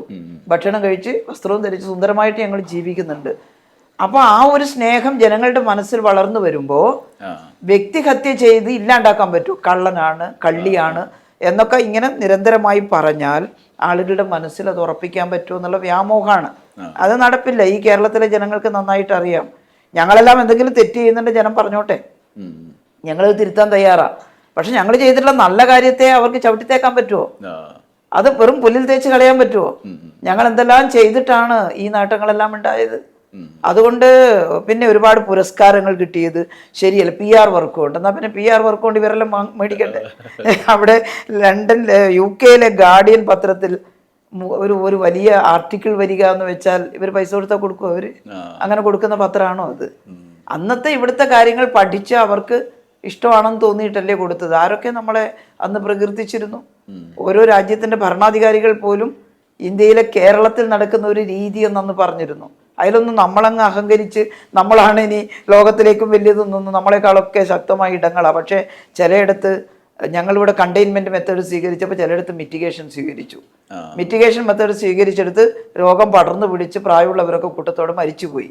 അപ്പോഴാണ് നമ്മൾ സ്വീകരിച്ച മെത്തേഡായിരുന്നു ശരിയെന്ന് പിന്നീട് പറഞ്ഞത്. അത് നമ്മൾ ആ ശരിയായ രീതി സ്വീകരിച്ചത് കൊണ്ടല്ലേ. കോവിഡിൻ്റെത് പ്രശസ്ത ശാസ്ത്രജ്ഞന്മാരടക്കം വിളിച്ച് മുഖ്യമന്ത്രിയുടെ കൂടെ എന്നെയും വിളിച്ചു അഭിനന്ദിച്ചത് നമ്മളന്ന് സ്വീകരിച്ച ഈ കണ്ടെയ്ൻമെന്റ് രീതി, അതാണ് ശരി എന്നുള്ളത് കൊണ്ടാണ്. അപ്പൊ ശരിയായ പ്രവർത്തനം നടത്തുമ്പോൾ ആളുകൾ അഭിനന്ദിക്കും. എന്നോട് UDF-നകത്തുള്ള ചിലർ പറഞ്ഞിട്ടുണ്ട്. ഇപ്പം ആളെ പേരെല്ലാം പറഞ്ഞാൽ പിന്നെ അവർ ശിക്ഷിക്കണ്ടെന്ന് വെച്ചിട്ടാണ്. അതിലൊരു പ്രമുഖമായിട്ടുള്ള നേതാവിനൊരു കോവിഡ് വന്നിട്ട് ഒരു സ്വകാര്യ ഹോസ്പിറ്റലിൽ കിടന്ന് മരിക്കാറായപ്പോൾ ഒരു ചെറുപ്പക്കാരൻ എന്നെ വിളിച്ചു. കോൺഗ്രസ് ആണ്, യൂത്ത് കോൺഗ്രസ് ആണ് മേഡം, ഇങ്ങനെ വലിയ കഷ്ടതയിലാണ് ഞങ്ങളുടെ ഒരു ഇന്നയാളാന്നൊക്കെ പറഞ്ഞു. എവിടെയാ മോനെ ഉള്ളതെന്ന് ചോദിച്ചു. ഞാൻ ഈ കോവിഡ് കൈകാര്യം ചെയ്യാൻ പരമാവധി ഫോൺ അറ്റൻഡ് ചെയ്യുമായിരുന്നു. കാരണം ആരാണ് ഹതാശരായിട്ട് വിളിക്കുന്നതെന്ന് നമുക്കറിയില്ലല്ലോ. എൻ്റെ സ്റ്റാഫിനെയും വിളിക്കും, എന്നെയും വിളിക്കും, ഡോക്ടർമാരെയും വിളിക്കും. അപ്പോൾ പറഞ്ഞു ഇങ്ങനെ വളരെ ക്രിട്ടിക്കലാണ്, ഇന്ന ഹോസ്പിറ്റലാണ്, സ്വകാര്യ ഹോസ്പിറ്റലിൻ്റെ പേരും ഞാൻ പറയുന്നില്ല. അപ്പോൾ ഞാൻ പറഞ്ഞു അതെയോ, ഞാനൊരു കാര്യം ചെയ്യാം, തൊട്ടടുത്തുള്ള ഇന്ന മെഡിക്കൽ കോളേജിൽ ഞാനൊന്ന് ബന്ധപ്പെടട്ടെ, അവിടെ ICU വാർഡ് ബെഡ് ഒഴിവാണെങ്കിൽ നമുക്ക് ഇങ്ങോട്ടേക്ക് ഷിഫ്റ്റ് ചെയ്യാം, ഞാനൊരു 10 മിനിറ്റിനുള്ളിൽ അങ്ങോട്ട് വിളിക്കാം. ഞാൻ ഉടനെ അവിടെ അന്വേഷിച്ചു, മാഡം ഇങ്ങോട്ട് കൊണ്ടുവരാം, ഞങ്ങൾ ആംബുലൻസ് അയച്ചോളാം ഈ പറഞ്ഞ സ്ഥലത്ത് എന്ന് പറഞ്ഞു. അപ്പോൾ ഉടനെ തന്നെ ഞാൻ ഈ കുട്ടിയെ വിളിച്ചിട്ട് പറഞ്ഞു, മോനെ ആംബുലൻസ് വരും, അവിടുന്ന് ഷിഫ്റ്റ് ചെയ്തിട്ട് മെഡിക്കൽ കോളേജിൽ കൊണ്ടുവരാം. എങ്ങനെയാണെന്ന് എനിക്കറിയില്ല, എത്രമാത്രം സീരിയസ് ആണെന്ന് എനിക്ക് പറയാൻ കഴിയില്ല, ഡോക്ടർമാർ നോക്കട്ടെ, ഒരുമാതിരി രക്ഷിക്കാൻ കഴിയുന്നതാണെങ്കിൽ രക്ഷിച്ചിരിക്കും എന്ന് പറഞ്ഞു. അപ്പോൾ അങ്ങനെ തന്നെ എത്തിച്ചു. ഭാഗ്യത്തിന് അയാൾ ജീവിച്ചു, രക്ഷപ്പെട്ടു. എന്നെ വിളിച്ചിട്ട് ആ കുട്ടി പറഞ്ഞു, നന്ദി പറഞ്ഞറിയിക്കാൻ കഴിയില്ല, ആ സമയത്ത് ഞാൻ നിങ്ങളെ വിളിച്ചിരുന്നില്ലെങ്കിൽ അദ്ദേഹം മരിച്ചു പോകുമായിരുന്നു. അതാ ഒറ്റപ്പെട്ട കേസ് അല്ല മധു. അങ്ങനെയുള്ള കേരളത്തിൽ അത്തരം അനുഭവങ്ങൾ പറയാൻ കഴിയുന്ന ഒരുപാട് മനുഷ്യരുണ്ട്, ഒരുപാട് മനുഷ്യർ. അവരെല്ലാം ചിലർ ഫേസ്ബുക്ക് പോസ്റ്റൊക്കെ ഇട്ടിട്ട് അഭിനന്ദിക്കുകയൊക്കെ ചെയ്തിട്ടുണ്ട്. പക്ഷേ പൊളിറ്റിക്കലായിട്ട് അപ്പുറത്ത് നിൽക്കുന്നവർക്ക് അതിന് സാധിക്കില്ല. പക്ഷെ നമ്മൾ വ്യക്തിപരമായിട്ട് പറയുന്നു. പക്ഷെ വ്യക്തിപരമായിട്ട് പറയുമ്പോൾ നമുക്ക് പേര് വെളിപ്പെടുത്താൻ കഴിയാത്തത് അത് അവരോട് ചെയ്യുന്ന ഒരു ചതിയായി പോകും. അതുകൊണ്ടാണ് അത് ഒരുപാട് ആളുകൾ അങ്ങനെ പറഞ്ഞവരും ഉണ്ട്. എത്രയോ ഇപ്പം ഞാൻ ഇങ്ങനെ ചെയ്തതിനെ കുറിച്ച് എത്രയോ ആളുകളൊന്ന് ഫേസ്ബുക്ക് പോസ്റ്റ് ഇട്ടിരുന്നു ആശ്വാസത്തെക്കുറിച്ച്. അപ്പൊ അതൊന്നും ഞാൻ PR വർക്ക് നടത്തിയിട്ടല്ലല്ലോ, ഓരോരുത്തർക്കും ഉണ്ടായ അനുഭവമല്ലേ. അതെല്ലാം കണ്ടും കേട്ടുമാണ് കേരളത്തിലെ ജനങ്ങളിൽ ഒരു വലിയ വിഭാഗം ആളുകൾക്ക് ഉള്ളിൻ്റെ ഉള്ളിൽ ഒരു സ്നേഹം തോന്നിയത്. എന്നോട് മാത്രമല്ല, ഞാൻ നേരത്തെ പറഞ്ഞതുപോലെ മുഖ്യമന്ത്രിയോടും ഞങ്ങളോടെല്ലാം തോന്നിയത്. അപ്പോൾ അത് ഇവരെ ഭയപ്പെടുത്തുന്നു വല്ലാതെ. എന്നിട്ടാണ് ഈ നുണ ഗീബൽസിയൻ സിദ്ധാന്തം 101 ആവർത്തിച്ചാൽ നുണ നേരാകും എന്ന് കരുതിയിട്ട് ഇങ്ങനെ പ്രചരിപ്പിക്കുകയാണ്. കുറച്ച് കാലത്തേക്ക് ജനങ്ങളെ പറ്റിക്കാൻ പറ്റും. ചിലപ്പോൾ ഒരു സംശയം തോന്നുന്നു, നമ്മൾ വിചാരിച്ച ആളല്ലേ ശൈലജ ടീച്ചർ ഇങ്ങനെയൊക്കെ പറയുന്നത് ശരിയാണോ? പക്ഷെ കുറച്ച് കഴിയുമ്പോൾ അവർക്കെല്ലാം മനസ്സിലാവില്ലേ അത് ശരിയല്ല എന്നുള്ളത്. പക്ഷേ ഈ 2021 നിന്ന് ഈ 5 വർഷം കഴിഞ്ഞ് നമ്മൾ അടുത്തൊരു നിയമസഭാ തെരഞ്ഞെടുപ്പിനെ നേരിടാണല്ലോ. ടീച്ചർ മന്ത്രി ആയിരുന്ന 5 വർഷം പൂർത്തിയാകുന്ന 2021 അല്ല, 2026. സോഷ്യൽ മീഡിയ ഇപ്പോൾ ഒപ്പീനിയൻ മേക്കേഴ്സായി മാറുന്ന അവസ്ഥയാണ്. അവിടെയാണ് ഒപ്പീനിയൻ മേക്കിംഗ് നടക്കുന്നൊരു, അത് ആസൂത്രിതമായി തന്നെ നടക്കും, തീരുമാനിച്ചിട്ട് നടക്കും.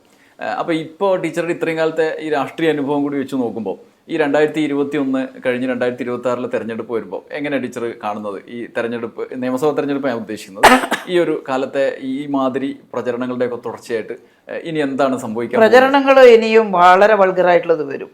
നമ്മൾ സ്വപ്നത്തിൽ പോലും വിചാരിക്കാത്ത കാര്യങ്ങൾ ജനങ്ങൾ ഈ നവമാധ്യമത്തിൽ ഗുണവും ദോഷവും ഉണ്ട്. ഇതിങ്ങനെ ഒരു നുണ ഒരു റൗണ്ട് ഫാമിലി ഇതിലൊക്കെ ഗ്രൂപ്പിലൊക്കെ ഒന്ന് കറങ്ങിയാൽ പെട്ടെന്ന് ആളുകളുടെ മനസ്സിലൊരു എതിർവികാരം ഉണ്ടാക്കാൻ കഴിയുമെന്ന് ധരിക്കുന്നവർ ഉണ്ട്. അത് പക്ഷേ ജനങ്ങൾ ബോധവാന്മാരായിരിക്കണം. ഇതിൽ മൂന്നാം തവണ ഇടതുപക്ഷ സർക്കാർ വരണം എന്ന് ചിന്തിക്കുന്നവർ മഹാഭൂരിപക്ഷമുണ്ട്. അത് ഞങ്ങളോട് ആരോടെങ്കിലും വ്യക്തിപരമായിട്ട് എന്തെങ്കിലും സ്നേഹം തോന്നിയിട്ട് മാത്രമല്ല, അത്രയധികമാണ് കേരളം നടത്തിയ വികസന പ്രവർത്തനം, കേരളം നേടിയ നേട്ടം. ഹ്യൂമൻ ഡെവലപ്മെൻറ്റ് ഇൻഡെക്സിൽ നമ്മൾ മുന്നിട്ട് നിൽക്കുന്നു. നമ്മുടെ എല്ലാ പ്രശ്നവും പരിഹരിച്ചു എന്നല്ല. ഇപ്പോൾ അതിദാരിദ്ര്യം പരിഹരിച്ചു എന്ന് പറഞ്ഞപ്പോൾ ചില ദരിദ്ര കുടുംബങ്ങളുടെ ചിത്രം എടുത്ത് കാണിച്ചിട്ട് എവിടെ പരിഹരിച്ചു എന്ന് ചോദിച്ചിട്ടുണ്ട്. അപ്പോൾ ഇപ്പോൾ നമ്മൾ പറയുന്നത് കേവല ദാരിദ്ര്യം പരിഹരിക്കാനുള്ള പദ്ധതി എടുത്തു കൊണ്ടുവരുന്ന, ഒരു നേരം ആഹാരം പോലും കഴിക്കാൻ കഴിയാത്തവരുടെ എണ്ണം തുലവും കുറവാണ് കേരളത്തിൽ. പക്ഷേ അത്തരം ആളുകളെ കണ്ടവർക്ക് റേഷൻ കാർഡ് ഉണ്ടാക്കി കൊടുത്തും റേഷൻ വാങ്ങാനുള്ള ഗതി ഉണ്ടാക്കലാണല്ലോ.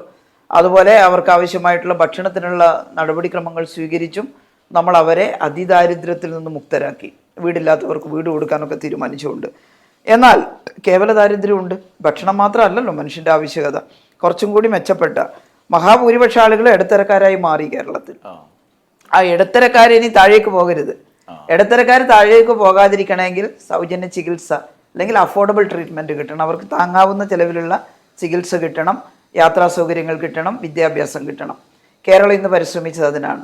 ഗവൺമെൻറ് സ്കൂളുകൾ മെച്ചപ്പെടുത്തിയും ഗവൺമെൻറ് ആരോഗ്യ സ്ഥാപനങ്ങൾ വലിയ തോതിൽ ഹൈടെക്കാക്കി മാറ്റിയും സഞ്ചാരപാതകൾ സുഗമമാക്കി മാറ്റിയും ഈ ഇടത്തരക്കാരെ താഴേക്ക് ചെല്ലാതെ ദരിദ്രരാക്കി മാറ്റാതെ അവർക്ക് കിട്ടുന്ന വരുമാനത്തിൽ ഒതുങ്ങി ആ ജീവിതം നയിക്കാൻ അവരെ സസ്റ്റൈനബിളാക്കി നിർത്തണം.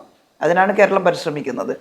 അതേസമയം താഴെയുള്ളവരെ കൈപിടിച്ചുയർത്തി ഇടത്തരക്കാരുടെ ശ്രേണിയിലേക്ക് കൊണ്ടുവരികയും വേണം. അതിനാണ് ഇപ്പോൾ പ്രഖ്യാപിച്ചിട്ടുള്ള സ്ത്രീ സുരക്ഷാ പദ്ധതി. 1000 ഉറുപ്പിക വീതം വീട്ടിൽ പാവപ്പെട്ട സ്ത്രീകളാണെങ്കിൽ അവർക്ക് സ്ത്രീകൾക്ക് കൊടുക്കുക.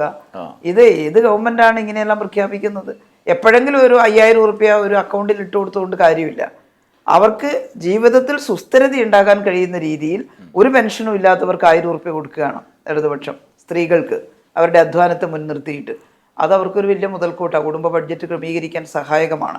നമ്മളുണ്ടാക്കിയ കുടുംബശ്രീയും അതിൻ്റെ ഒരുപാട് പ്രോജക്റ്റുകളും അതൊക്കെ ഉണ്ട്. ഇപ്പോൾ ഹരിത കർമ്മസേന ഒരു 10-15,000 ഉറുപ്പിക ഒരു നാട്ടുമ്പുറത്തെ സ്ത്രീക്ക് കിട്ടുന്ന ഒരവസ്ഥ വന്നു. അതിനുശേഷം ആശാ വർക്കർമാർ, അവർക്ക് ഞാൻ മന്ത്രിയായിട്ട് വരുമ്പം 500 ഉറുപ്പിക ഓണറേറിയം 1000 ആക്കുന്ന കഴിഞ്ഞ ഗവൺമെൻറ്, അതിൻ്റെ മുമ്പിലത്തെ UDF ഗവൺമെൻറ് പ്രഖ്യാപിച്ചെങ്കിലും ഒന്നും കൊടുത്തിട്ടില്ല. ഇനി 1000 ആയാൽ തന്നെ അതിൽ നിന്ന് എത്രയെ വർദ്ധിപ്പിച്ച് ഓണറേറിയം ഫിക്സഡ് 7000 ആക്കി, ഇൻസെൻറ്റീവ് 3000 വർദ്ധിപ്പിച്ച് 7 3 10,000. ഈ 500-ൽ നിന്നാണ് 10,000 ആക്കിയിട്ട് വർദ്ധിപ്പിച്ചത്. പിന്നെ സെൻട്രൽ ഗവൺമെൻറ്റിൻ്റെ 2000 മുടങ്ങാണ്ട് കിട്ടിയാൽ 12,000 ആവും.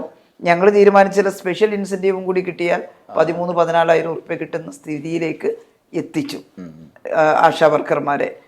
അത് ഈ നാട്ടിലെ ജനങ്ങൾ മനസ്സിലാക്കണ്ടേ? കേരളം ഒരുപാട് റവന്യൂ വരുമാനമുള്ള സംസ്ഥാനമൊന്നും അല്ലല്ലോ.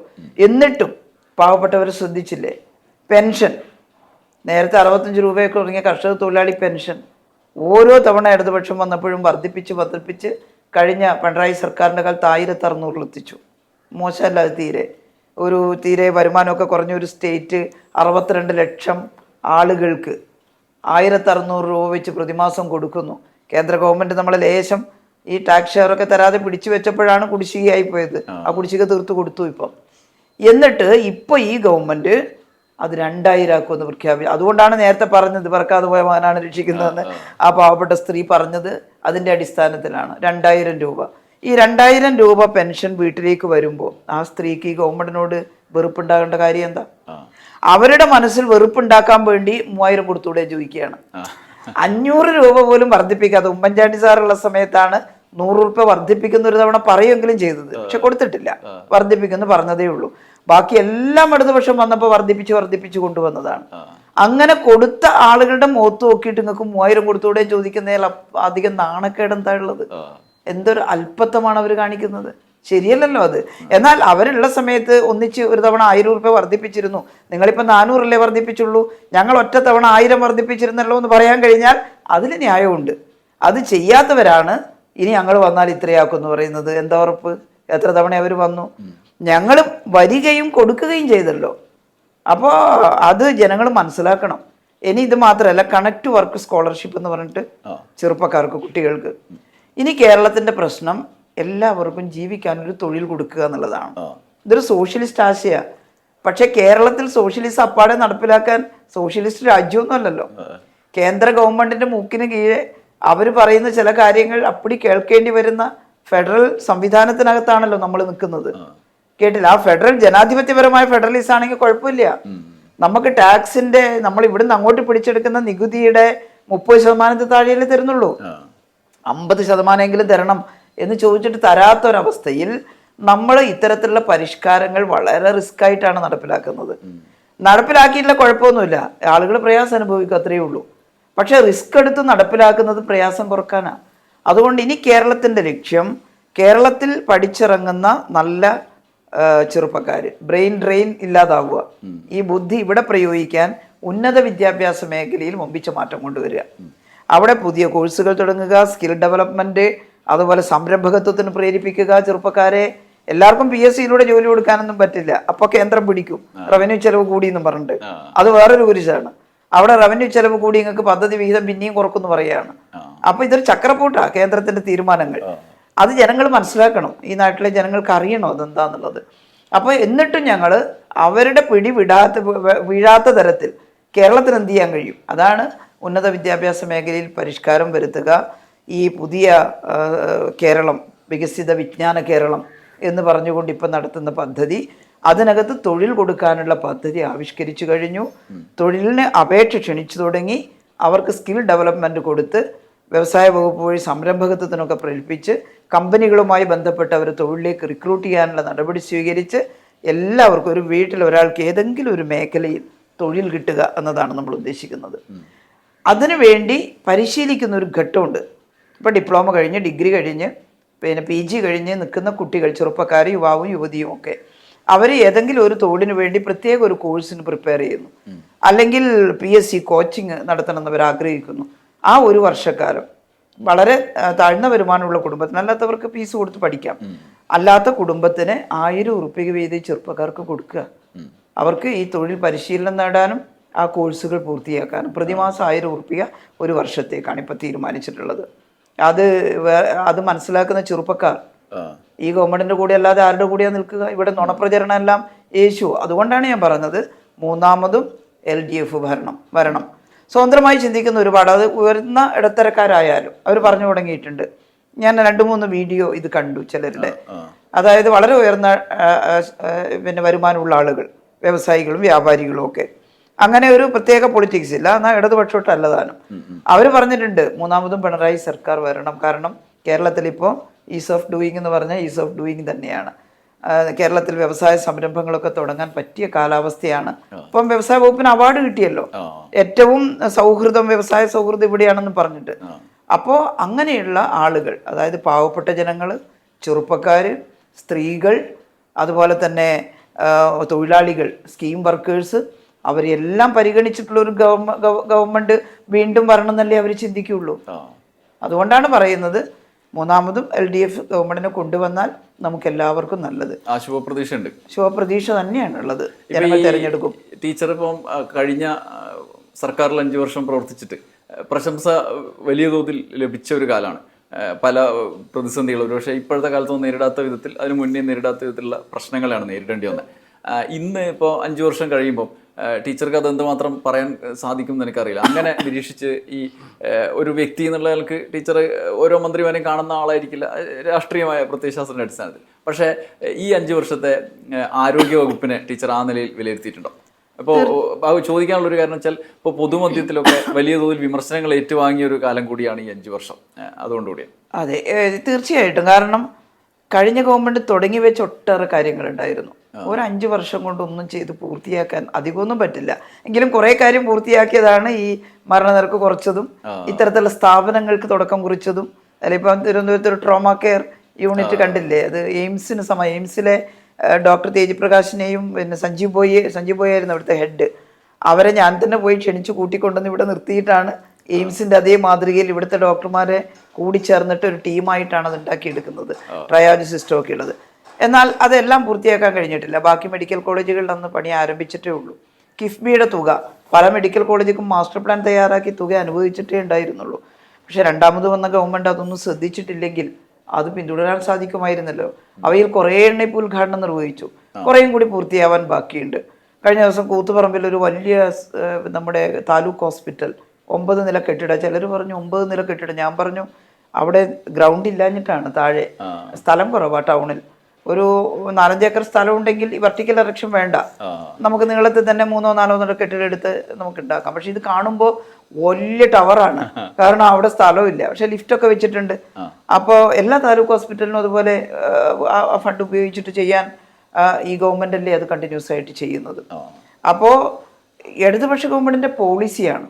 അപ്പം മന്ത്രിമാരുടെ ഇടപെടലിന് ചിലപ്പോൾ നമ്മുടെ ഒരു ഡ്രീം അല്ലെങ്കിൽ നമ്മുടെ ഒരു സങ്കല്പം അതൊക്കെ അതിന് ഉൾച്ചേരാം, അതൊക്കെ അത് സ്വാഭാവികമാണ്, അത് ഉൾച്ചേരാം. എന്നാൽ അതിൻ്റെ കോർ എന്താണ്? ഒരു ഗവൺമെന്റിന്റെ പോളിസിയാണ്. ഗവൺമെന്റിന്റെ പോളിസി ശരിയല്ലെങ്കിൽ ഇതാർക്കാ ചെയ്യാൻ പറ്റുക? അപ്പോൾ ആ പോളിസി ഗവൺമെന്റ് തുടരുന്നു, പുതിയ ചില സ്ഥാപനങ്ങൾ ഉണ്ടാക്കുന്നതിന് ശ്രമിക്കുന്നു. അപ്പോൾ അതെല്ലാം അതുവഴി തുടർന്ന് വരുന്നു. അപ്പോൾ നമുക്കെന്താ കുറ്റം പറയാനുള്ളത്? കുറ്റം പറയുന്നവർ എത്ര നന്നായി ചെയ്താലും പറയും എന്നുള്ളതിൻ്റെ ഉദാഹരണമല്ലേ അന്ന് ചെയ്ത ഈ നല്ല കാര്യത്തെ പോലും കരുതേച്ച് കാണിക്കാൻ വേണ്ടി പരിശ്രമിക്കുന്നത്. വ്യക്തിപരമായി കാണുമ്പോൾ പലരും പറയും, ടീച്ചറെ നമുക്കൊന്നും അഭിപ്രായം ഇല്ല കേട്ടോ, ഇങ്ങനെ ചിലർ പറഞ്ഞു. പക്ഷെ അങ്ങനെ പറഞ്ഞിട്ട് കാര്യമില്ലല്ലോ, ഇങ്ങനെ പറയുന്നവരെ പിന്തിരിപ്പിക്കണ്ടേ? അങ്ങനെ കുറ്റം പറഞ്ഞുകൊണ്ട് മാത്രം ജയിച്ചു വരാൻ കഴിയും അവർക്കെല്ലാം? ഇത് ജനങ്ങൾ മനസ്സിലാക്കുമല്ലോ. അതുകൊണ്ട് ഈ തുടർച്ച ഉണ്ടായത് വളരെ നന്നായി. ആ പദ്ധതികളിൽ പലതും പൂർത്തിയാക്കാനായി, പുതിയ ചില പദ്ധതികൾ പ്രഖ്യാപിക്കാനായി. അതും ഇനി അടുത്ത വരുന്ന ഗവൺമെന്റ് ഇപ്പൊ പ്രഖ്യാപിച്ചതെല്ലാം അടുത്ത് പൂർത്തിയാക്കും. ടീച്ചറുടെ ആത്മകഥയുടെ പേര് my life as A comrade എന്നാണ്. എൻ്റെ മലയാളം വിവർത്തനമാണ് ഞാൻ വായിച്ചത്. ഇംഗ്ലീഷിലാണ് അത് എഴുതപ്പെട്ടത്. ടീച്ചറുടെ ജീവിതത്തിലെ പ്രധാനപ്പെട്ട ചെറുപ്പകാലത്തിലെ വ്യക്തിപരമായ കാര്യങ്ങളൊക്കെ പറഞ്ഞിട്ടുണ്ടെങ്കിലും രാഷ്ട്രീയത്തിൽ മുതിർന്നതിന് ശേഷം കൂടുതലും സാമൂഹ്യ പ്രശ്നങ്ങളിലൂടെയാണ് ആ ആത്മകഥ കടന്നു പോകുന്നത്. ഇപ്പോൾ ഈ ഒരു പ്രത്യയശാസ്ത്രത്തിൻ്റെ കൂടി പ്രത്യേകത ഉണ്ടാവാം, വ്യക്തിപരതയിൽ നിന്ന് മാറിയ ഒരു ഘട്ടത്തിലേക്ക് മാറിയോ ഈ മുതിർന്ന രാഷ്ട്രീയ നേതാവായതിനു ശേഷം? തീർച്ചയായിട്ടും ഒന്നും വ്യക്തിപരമല്ല. ഇപ്പം ഞാനൊരു ആത്മഹത്യ എഴുതണം, അത് ആത്മഹത്യയൊന്നുമല്ല, ഒരു മെമ്മോയർ മാത്രമാണ്. ആത്മഹത്യയാകുമ്പോൾ അതിൻ്റെ അകത്ത് വേറെയും കുറേ കാര്യങ്ങൾ വരാനുണ്ട്. എന്നാൽ എന്നോട് ആവശ്യപ്പെടുകയായിരുന്നു, ഞാൻ ഈ മിനിസ്റ്റർ അല്ലാതെ വന്ന ആ ഘട്ടത്തിൽ പിന്നെ എന്നെ ഡൽഹിയിലുള്ള ജഗർനോട്ട് പബ്ലിക്കേഷൻ അവർ കത്തയച്ചു എനിക്ക്, താങ്കളുടെ അനുഭവങ്ങൾ ഒന്ന് പ്രസിദ്ധീകരിക്കണം എന്നുണ്ട്. പിന്നെ എവിടെയൊക്കെ ഞാൻ പറഞ്ഞു കേട്ട എൻ്റെ വല്യമ്മയെക്കുറിച്ചുള്ള ഓർമ്മകളൊക്കെ ചിലപ്പോൾ ഇങ്ങനെ നിങ്ങളെ പോലുള്ളവർ ചോദിക്കുമ്പം പറയുമല്ലോ. അപ്പോൾ അതുമൊക്കെ അവർ കേട്ടിരുന്നു. അപ്പോൾ ഞങ്ങൾക്ക് രണ്ടും വേണം. ഒന്ന്, കുട്ടിക്കാലത്തെയുള്ള നിങ്ങളുടെ അനുഭവങ്ങൾ. 2, ഈ മന്ത്രിയായതിനു ശേഷം പ്രധാനമായിട്ടെടുത്ത ചില കാര്യങ്ങൾ, നടന്നിട്ടുള്ള ചില കാര്യങ്ങൾ ആരോഗ്യ വകുപ്പിൽ. അപ്പം ഞാൻ പറഞ്ഞു എൻ്റെ കുട്ടിക്കാലത്തെ അനുഭവം എന്ന് വെച്ചാൽ അത് കമ്മ്യൂണിസ്റ്റ് പാർട്ടിയായിട്ട് ബന്ധപ്പെട്ടതായിരിക്കും. അപ്പോൾ പറഞ്ഞു അതെ ആയിക്കോട്ടെ, പിന്നെ അങ്ങനെ ആവാമെന്ന് പറഞ്ഞു. അവർ പറഞ്ഞു ഇംഗ്ലീഷിൽ വേണം. ഞാൻ പറഞ്ഞു ഞാൻ ഇംഗ്ലീഷിൽ അത്ര സംസാരിക്കാൻ ആശയവിനിമയം ചെയ്യും, അതിപ്പം BBC-യിലും ഇതെല്ലാം ഞാൻ സംസാരിച്ചു. അതിനെയും ചിലർ കളിയാക്കിയിട്ട് കൊടുത്തിരുന്നു കേട്ടോ. ഞാൻ ദീന്നെന്തോ ഒന്ന് പറഞ്ഞെടുത്ത് ആ ദീ കുറേ പ്രാവശ്യം പറയുന്നതായിട്ട് കാണിച്ചിട്ട് വിൽക്കുകയാണ് എന്ന് പറഞ്ഞിട്ട്, എന്നാൽ അത് മുഴുവൻ എടുത്ത് കാണിച്ചാൽ അത് പറയുമ്പം നമുക്ക് അങ്ങനെ പറഞ്ഞിട്ടാണല്ലോ പോസ് ചെയ്തിട്ട് അടുത്ത സെന്റൻസിലേക്ക് കടക്കുക. ഞാനൊരു ഇംഗ്ലീഷ് പണ്ഡിതയൊന്നുമല്ല, പക്ഷേ ഇവരെല്ലാമായിട്ട് ഐക്യരാഷ്ട്രസഭയുടെ ജനറൽ അസംബ്ലിയിൽ ഞാൻ സംസാരിച്ചിരുന്നല്ലോ, ഇംഗ്ലീഷിലാണല്ലോ പറഞ്ഞത്. ഒരുപാട് ഇന്റർവ്യൂ, ഇപ്പോൾ ലോറാസ് പിന്നി ഗാർഡിയന് വേണ്ടി എന്നെ ഇന്റർവ്യൂ നടത്തി ഓൺലൈനാണ്. അവർ ഇംഗ്ലീഷ് ചോദിച്ചു, ഞാൻ ഇംഗ്ലീഷിൽ പറഞ്ഞു. ഞാൻ മലയാളത്തിൽ മറുപടി പറഞ്ഞാൽ അവർക്ക് തിരിയില്ലല്ലോ, അല്ലെങ്കിൽ പിന്നെ പരിഭാഷയെ അടുത്തിരുത്തണം, അപ്പോൾ അതിനൊരു ഗൗരവം ഉണ്ടാവില്ല. അവർ ചോദിച്ചു, എനിക്ക് കുറച്ചറിയാം, അറിയുന്ന ഇംഗ്ലീഷ് ഞാൻ അവരോട് പറഞ്ഞു. അത് വീണ്ടും ഇപ്പൊ റീബൈൻഡ് ചെയ്തിട്ട് ഞാൻ കേൾക്കുമ്പോൾ എനിക്ക് തോന്നുന്നില്ല അത് വൾഗറാണെന്ന്, അതിൽ വേറെ എന്തെങ്കിലും പെശകുണ്ട് എന്ന്. ഗ്രാമറൊക്കെ ചിലപ്പോൾ അങ്ങോട്ടും ഇങ്ങോട്ടെല്ലാം മാറിയിട്ടുണ്ടാവാം, പക്ഷെ ഗ്രാമറൊന്നും അല്ലല്ലോ, നമ്മുടെ ആശയം വ്യക്തമാക്കുകയാണല്ലോ. ഇപ്പോൾ ബാൾട്ടിമോർ വൈറോളജി ഇൻസ്റ്റിറ്റ്യൂട്ടിൽ പോയിട്ട് അവിടുന്ന് എങ്ങനെയാണ് നിപ്പ കൈകാര്യം ചെയ്തതെന്ന് ചോദിച്ചതും ഇംഗ്ലീഷിലാണ്, പറഞ്ഞതും ഇംഗ്ലീഷിലാണ്. അവർക്കാർക്കും അതൊരു ബുദ്ധിമുട്ടും തോന്നിയിട്ടില്ല, കാര്യങ്ങൾ മനസ്സിലാവും. അത്രയേ വേണ്ടുള്ളൂ നമുക്ക് ഭാഷ കൈകാര്യം ചെയ്യാൻ വേണ്ടിയിട്ട് ഉള്ളതാണ്. അപ്പോൾ ഈ ഇംഗ്ലീഷ് പക്ഷെ എഴുതാനൊന്നും എനിക്കാവൂല. മനോഹരമായിട്ട് ഇംഗ്ലീഷ് ഭാഷയിൽ ഒരു സാഹിത്യ എഴുതി കളയാന്ന് വെച്ചാൽ അതിനൊന്നും സാധിക്കുന്ന ആളല്ല. ഞാൻ പറഞ്ഞു ഇംഗ്ലീഷിൽ എനിക്ക് എഴുതാൻ പറ്റൂല എന്ന് പറഞ്ഞപ്പോൾ അവർ പറഞ്ഞു ഒരാളെ ഞങ്ങൾ ഏർപ്പാടാക്കും, മേഡം പറഞ്ഞു കൊടുത്താൽ മതി, ഡിക്റ്റേറ്റ് ചെയ്താൽ പറഞ്ഞു കൊടുത്തിട്ട് അവർ ഇംഗ്ലീഷിൽ എഴുതും എന്നാണ് പറയുന്നത്. അങ്ങനെയാണ് നമ്മുടെ മഞ്ജു സാറാ രാജൻ, പിന്നെ കൊച്ചിൻ ബിനാലേൻ്റെ CEO ഒക്കെ ആയിരുന്നു, അപ്പം മിടുക്കി കുട്ടിയാണ്, അവരെ ഏർപ്പാടാക്കി. പിന്നെ ഞാൻ അവരോട് എനിക്ക് കുറച്ച് എസ്സേ കിട്ടിയിട്ടുള്ളവരോട് പറയാൻ, കുറേയെല്ലാം ഞാൻ ഈ ഇതിൽ വാട്സാപ്പിൽ പിന്നെ വോയിസ് മെസ്സേജ് എടുത്തിട്ട് അവർക്ക് അയച്ചു കൊടുത്തിട്ടൊക്കെയാണ് എഴുതിയത്, നടക്കുന്ന നടത്തത്തിലും പോകുന്ന യാത്രയിലും ഒക്കെ. ഒരു 4 ദിവസമാണ് മഞ്ജുവിൻ്റെ കൂടെ എനിക്ക് ഇരിക്കാൻ പറ്റിയിട്ടുള്ളൂ. പക്ഷെ അവരതെല്ലാം നല്ല അടുക്കും ചിട്ടയോടു കൂടി മനസ്സിലാക്കി അവർ പിന്നെ നന്നായിട്ട് അത് എഴുതി, നല്ല ഭാഷയിൽ. അത് ആ ഇംഗ്ലീഷിൻ്റെ ഒരു ചടുലത അതിൻ്റെ അകത്ത് ആദ്യത്തെ പാർട്ടിൽ കാണാൻ സാധിക്കും. രണ്ടാമത്തെ പാട്ടിൽ പിന്നെ യഥാർത്ഥ വിവരണമാണല്ലോ, ഈ ആരോഗ്യ മേഖല. അത് രസകരമായും വൈകാരികമായും എഴുതാൻ എനിക്ക് പറ്റിയിട്ടില്ല. ഉള്ളതപ്പാടെ പറഞ്ഞു കൊടുത്തു, അതപ്പാടെ എഴുതി എന്നുള്ളതാണ്. പക്ഷെ എഴുതി വന്നപ്പോൾ അതൊരു വലിയ പുസ്തകമായി പോയി, ഒരുപാട് 100-700 പേജുകളുള്ളത്. പക്ഷെ എന്നാലും നാട്ടിൽ അത് അധികം പ്രചരിപ്പിക്കപ്പെട്ടില്ല. കാരണം മലയാളം തർജ്ജമ ചെയ്യുമ്പോഴും എനിക്ക് തീരെ നേരമില്ലാത്തൊരു സമയത്തായിരുന്നു. അപ്പൊ അതിൻ്റെ ഒരു ഞാൻ അടുത്തിരുന്നിട്ട് പറഞ്ഞു ചെയ്യും പോലെയല്ല, നന്നായിട്ട് ചെയ്തിട്ടുണ്ട് അവര്. സിതാര നല്ല സാഹിത്യകാരിയാണ്. പക്ഷെ അതിനെ ഞങ്ങൾക്ക് രണ്ടുപേർക്കും കൂടി കുറേ കൂടി ആകർഷകമാക്കാൻ എന്തുകൊണ്ടോ ആ സമയത്ത് കഴിഞ്ഞില്ല. അതൊന്ന് റീറൈറ്റ് ചെയ്യണം എന്ന് പലപ്പോഴും തോന്നിയിട്ടുണ്ട്, മോശമൊന്നുമല്ല എന്നാലും. അപ്പോൾ അതാണ് ആ പുസ്തകത്തിൽ പേരും നിർദ്ദേശിക്കുന്നത്. ഞാനൊരു സഖാവ് എന്നുള്ള നിലയിലാണ് എൻ്റെ ജീവിതം എന്ന് പറഞ്ഞാൽ, എന്നാൽ അത് തന്നെ പേര് കൊടുക്കാന്ന് പറഞ്ഞു, my life as A comrade. അതെനിക്ക് ഇഷ്ടമായി. മുഖ്യമന്ത്രി ആ പുസ്തകം പ്രകാശനം ചെയ്യുമ്പോഴും പറഞ്ഞു ഈ പേരിലിരിക്കുന്നുണ്ട് കാര്യങ്ങളല്ല, എന്താണ് ഒരു സഖാവിൻ്റെ ജീവിതം എന്നുള്ള. മുഖ്യമന്ത്രി നല്ല രീതിയിലാണെന്ന് പറഞ്ഞു. ഒരു വസൂരിയൊക്കെ ചികിത്സിച്ച് ഭേദപ്പെടുത്താൻ ശ്രമിച്ച ഒരു അമ്മമ്മയുടെ മകള്, ഒന്നുമില്ല നാട്ടുവൈദ്യം, അമ്മമ്മയുടെ മകള് പിന്നീട് ആരോഗ്യമന്ത്രി ആയി എന്നുള്ളത് കാലത്തിന്റെ ഒരു കാവ്യനീതിയാണ് എന്നൊക്കെ പറഞ്ഞിട്ടാണ് പ്രസംഗിച്ചത് ഇത് പ്രകാശനം ചെയ്യുമ്പോൾ. ഏതായാലും അങ്ങനെ ഒരു ബുക്ക് ഇറങ്ങി. അതിപ്പം അതിൻ്റെ കന്നഡയിലുള്ള പരിഭാഷ കഴിഞ്ഞു, അത് അവിടെ പബ്ലിഷ് ചെയ്തു. ഇപ്പം തമിഴിൽ പ്രകൃതി ഫൗണ്ടേഷൻസ് എന്ന് പറയുന്നൊരു കൂട്ടർ അത് തമിഴിലേക്ക് ട്രാൻസ്ലേറ്റ് ചെയ്തിട്ടുണ്ട്.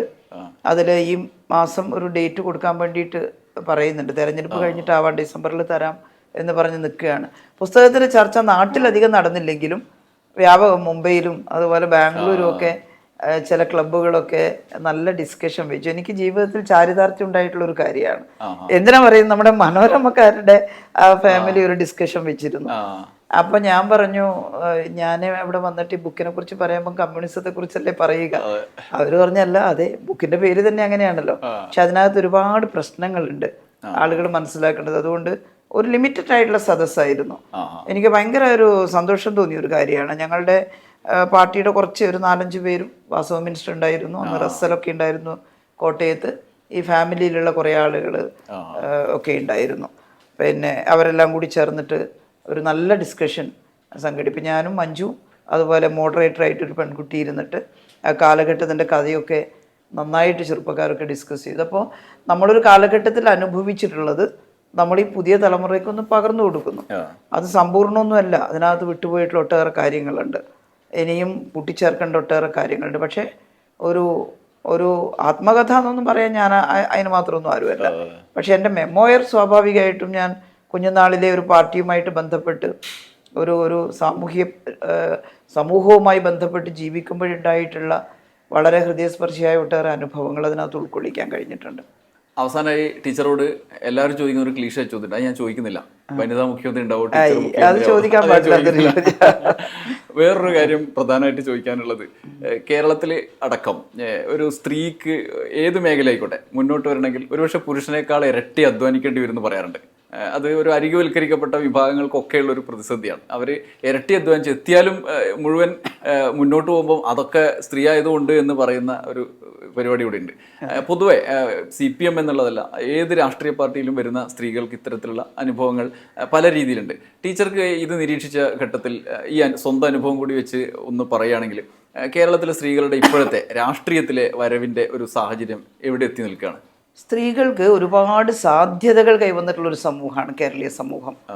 ഇപ്പം പല രീതിയിൽ സ്ത്രീകൾ മുന്നോട്ട് വരുന്നു. കുടുംബശ്രീ അയൽക്കൂട്ടത്തിലൂടെയൊക്കെ ഒരുപാട് സ്ത്രീകൾ മുന്നോട്ട് വന്നു. പിന്നെ സംവരണം വന്നപ്പോഴാണ് ഈ അധികാരത്തിൻ്റെ മേഖലയിലേക്ക് വരാൻ തുടങ്ങിയത്. എന്നാലും ഒരുപാട് പഞ്ചായത്ത് പ്രസിഡന്റുമാർ, മുൻ പഞ്ചായത്ത് പ്രസിഡന്റുമാർ, മുൻ മെമ്പർമാർ ഒക്കെ ആയിട്ട് ഈ സ്ത്രീകൾ അങ്ങനെ പൊതുസമൂഹത്തിലേക്ക് വലിയ തോതിൽ കടന്നു വന്നിട്ടുള്ള ഒരു സമൂഹമാണ് സ്ത്രീകൾ. MLA-മാരുമായിട്ടും ഒക്കെ ഉണ്ട്. എന്നാൽ കേരളത്തിൽ ഇപ്പോഴും ആ ഫ്യൂഡൽ കാഴ്ചപ്പാട് കേരളീയ സമൂഹത്തിൽ നിലനിൽക്കുന്നുണ്ട്. അത് രാഷ്ട്രീയ രംഗത്ത് പ്രവർത്തിക്കുന്ന സ്ത്രീകൾക്കായാലും ജോലിക്ക് പോകുന്ന മറ്റു സ്ത്രീകൾക്കായാലും ഒക്കെ അത് അനുഭവിക്കേണ്ടതായിട്ട് വരുന്നുണ്ട്. അറിയാതെ ഇപ്പോൾ വലിയ പുരോഗമനവാദികളാണ് എന്നൊക്കെ പറയുന്നവർക്കും ഈ പഴയ ഒരു കൺസെപ്റ്റ്, സ്ത്രീകൾ വീട്ടിലാണ് ഉണ്ടാവേണ്ടത്, അല്ലെങ്കിൽ സ്ത്രീകളുടെ ഉത്തരവാദിത്തമാണ് വീട് പരിചരിക്കേണ്ടത്, എന്ന ഒരു കൺസെപ്റ്റ് ഇപ്പം ഉണ്ട്. അത് ഈ മതപരമായിട്ടുള്ള വല്ലാത്തൊരു ഒരു ഒരു ഒരു ചുരുക്കം, അതായത് സ്ത്രീ അങ്ങനെ പോകരുത്, സ്ത്രീ ഇങ്ങനെ പോകരുത്, വീട്ടിൻ്റെ ഐശ്വര്യമാണ് സ്ത്രീ എന്നൊക്കെ പറഞ്ഞിട്ട് സ്ത്രീയെ പൂജിക്കുക, അതേ പറ്റുള്ളൂ എന്നൊക്കെ പറയുന്ന വളരെ ഒരു പുരോഗമനപരമായിട്ടുള്ള വളരെ തുറന്ന ഒരു കൺസെപ്റ്റ് അല്ലാത്തൊരവസ്ഥ കേരളീയ സമൂഹത്തിൽ നിലനിൽക്കുന്നുണ്ട്. എനിക്ക് നന്നായിട്ട് അറിയാം, പഞ്ചായത്ത് പ്രസിഡന്റുമാരൊക്കെ ആവുന്ന ആളുകൾക്ക് അത് അനുഭവിക്കേണ്ടി വരുന്നത്. ഞാൻ ഒരു പഞ്ചായത്ത് പ്രസിഡന്റുമാരുടെ ഒരു ശില്പശാലയിൽ ഇവിടെ തിരുവനന്തപുരത്ത് പങ്കെടുക്കുമ്പോൾ ഈ ആണുങ്ങൾ പുരുഷന്മാരും സ്ത്രീകളും ഉണ്ട്. ആ കൂട്ടത്തിൽ ഏതോ ഒരു ഉദ്യോഗസ്ഥൻ ഈ പ്രസിഡന്റുമാരിലധികവും സെക്രട്ടറിമാർ ചൂണ്ടിക്കാണിക്കുന്നിടത്ത് ഒപ്പിടുന്നവരാണെന്നൊരു പരാമർശം നടത്തി, വനിതാ പ്രസിഡന്റുമാർ. അപ്പോൾ ഏറ്റവും നല്ല അവാർഡ് വാങ്ങിയ പഞ്ചായത്തുണ്ട് സ്ത്രീ പ്രസിഡന്റായെടുത്ത്, അവരെല്ലാം കൂടി എടുത്ത് അയാളെ കുടഞ്ഞു കളഞ്ഞു. കേട്ടില്ലേ എന്താ നിങ്ങൾ വിചാരിച്ചതെന്നും പറഞ്ഞിട്ട്. പക്ഷേ അയാളാകെ വരണ്ടു. അയാൾ പറഞ്ഞു എല്ലാവരെ കൊണ്ടും അല്ല, ചിലരെങ്കിലും ഭയന്ന് പോകുന്നുണ്ട്. അപ്പോൾ ഈ വീട്ടിലൊക്കെയുള്ള അന്തരീക്ഷത്തിൻ്റെ ഫലമായിട്ട് ചിലപ്പോൾ തുടക്കത്തിൽ അങ്ങനെയൊക്കെ ആയി പോകാം. പുരുഷന്മാരും അങ്ങനെ ആവുന്നുണ്ട്, സ്ത്രീകളും ഉണ്ട്. പക്ഷേ എവിടെയോ ഒരു പിടുത്തം, ഒരു ഉൾവലിയൽ അതിൻ്റെ ഭാഗമായിട്ട് സ്ത്രീകളിൽ ഉണ്ടാവുന്നതായിട്ട് കാണാറുണ്ട്. അതുകൊണ്ട് പൂർണ്ണമായും ഈ പുരുഷ മേധാവിത്വം എന്ന് വെച്ചാൽ ഈ ആൺകോയ്മ സമൂഹത്തിൻ്റെ ആ പിടുത്തം കേരളത്തിൽ നിന്ന് പോയി എന്ന് തോന്നുന്നില്ല. ഞങ്ങളെ പാർട്ടിക്കകത്തും പാർട്ടിയും പറയുന്നത് പാർട്ടി സഖാക്കൾ ആ ഒരു സ്വഭാവം ഇല്ലാതാക്കണം എന്നാണ്. സ്ത്രീകളെ പ്രോത്സാഹിപ്പിക്കാൻ കഴിയുന്നു. അപ്പം അതിനെ സ്ത്രീകൾ ഈ വീട്ടിലേക്ക് കുറേ ചുരുങ്ങി പോകുന്നത് കൊണ്ട് ചിലപ്പോൾ അവർക്ക് ലോക്കൽ സെക്രട്ടറി ആവാൻ പറ്റുന്നില്ല, ജില്ലാ സെക്രട്ടറി ആവാൻ പറ്റുന്നില്ല. അപ്പം മുഴുവൻ സമയവും ചെയ്യേണ്ടതാണല്ലോ, രാത്രി പകലില്ലാണ്ട് ഈ ജോലി. അതൊരു സ്ത്രീയെ ഏൽപ്പിച്ചാൽ വീട് അവരെ അങ്ങോട്ട് ആകർഷിക്കുന്നുണ്ട്, അല്ലെങ്കിൽ ഉത്തരവാദിത്വമുണ്ട്. അപ്പോൾ അവർക്ക് ഈ ഉത്തരവാദിത്വം ഏറ്റെടുക്കാൻ കഴിയില്ല എന്ന ഭയത്താൽ പലപ്പോഴും അവർ സമ്മതിക്കുന്നുമില്ല, അവരെ നിർത്താനോട്ട് തയ്യാറാകുന്നുമില്ല. അങ്ങനെ വരുമ്പോഴെന്താ, ചിലപ്പോൾ ചില വേദികളിൽ നിങ്ങൾ ശ്രദ്ധിച്ചിരിക്കും ഒരൊറ്റ സ്ത്രീ ഉണ്ടാവില്ല. കാരണം ഈ ടോപ്പ് ലീഡർഷിപ്പിൽ സ്ത്രീ ഇല്ല, സെക്രട്ടറിയോ പ്രസിഡന്റോ ആയിട്ടില്ല. ഉണ്ടെങ്കിലല്ലേ അത്തരം ആളുകൾ ഇരിക്കുന്ന ഒരു വേദിയിൽ ഒരു സ്ത്രീയെ കാണാൻ പറ്റുള്ളൂ. സ്വാഭാവികമായിട്ട് പോലും എത്തിക്കാൻ ആളുകൾ ഇല്ല. അങ്ങനെ ഒരു ഇന്റൻഷനലായിട്ട് ചെയ്യാൻ പലപ്പോഴും തയ്യാറാവുന്നില്ല എന്നുള്ളതാണ്. അത്തരം ഒരു ചുരുക്കം കേരളീയ സമൂഹത്തിനുണ്ട്. അത് ഇടതുപക്ഷ പാർട്ടികൾ ആ ഒരു പ്രശ്നത്തെ അഡ്രസ്സ് ചെയ്യുന്നുണ്ട്, അത് പരിഹരിക്കാൻ ബോധപൂർവമായിട്ട് ഇടപെടണം എന്ന് ആവശ്യപ്പെടുന്നുണ്ട്. പൂർണ്ണമാണെന്ന് ഞാൻ പറയുന്നില്ല, ഇനിയും ശ്രമിക്കേണ്ട കാര്യമാണത്. ഇപ്പോൾ വലിയൊരു തെരഞ്ഞെടുപ്പിലേക്ക്, പഞ്ചായത്ത് തെരഞ്ഞെടുപ്പ് കഴിഞ്ഞ് നിയമസഭാ തെരഞ്ഞെടുപ്പിലേക്ക് പോവുകയാണ്. ടീച്ചർ ഉണ്ടാവുമോ ഇല്ലയോ, മത്സരിക്കുകയോ ഇല്ലയോ എന്നൊക്കെയുള്ള പാർട്ടി നിരീക്ഷകർ പല രീതിയിൽ ചോദ്യങ്ങൾ രാഷ്ട്രീയ നിരീക്ഷകരൊക്കെ നടത്തുന്നുണ്ട്. ടീച്ചറുടെ മുന്നോട്ട് പോക്ക് എങ്ങനെയാണ് എന്നുള്ളത് CPM-ൻ്റെ കൂടി കേരള രാഷ്ട്രീയത്തിൻ്റെ സാഹചര്യത്തിനനുസരിച്ച് നിശ്ചയിക്കുകയും ആയിരിക്കും. ടീച്ചർ അങ്ങനെ ആലോചിക്കുന്നുണ്ടോ ഭാവി എങ്ങനെ? ഞാനതൊന്നും ആലോചിക്കാറില്ല. കാരണം നിങ്ങൾ കണ്ടല്ലോ, ഞാൻ 5 വർഷം മന്ത്രിയായിരുന്നു, ഭരണ തുടർച്ചയുണ്ടായി. അടുത്ത 5 വർഷം ഞാൻ മന്ത്രിയല്ലല്ലോ, എന്നിട്ട് ഞാൻ എവിടെയും ഒളിച്ചിട്ടില്ലല്ലോ.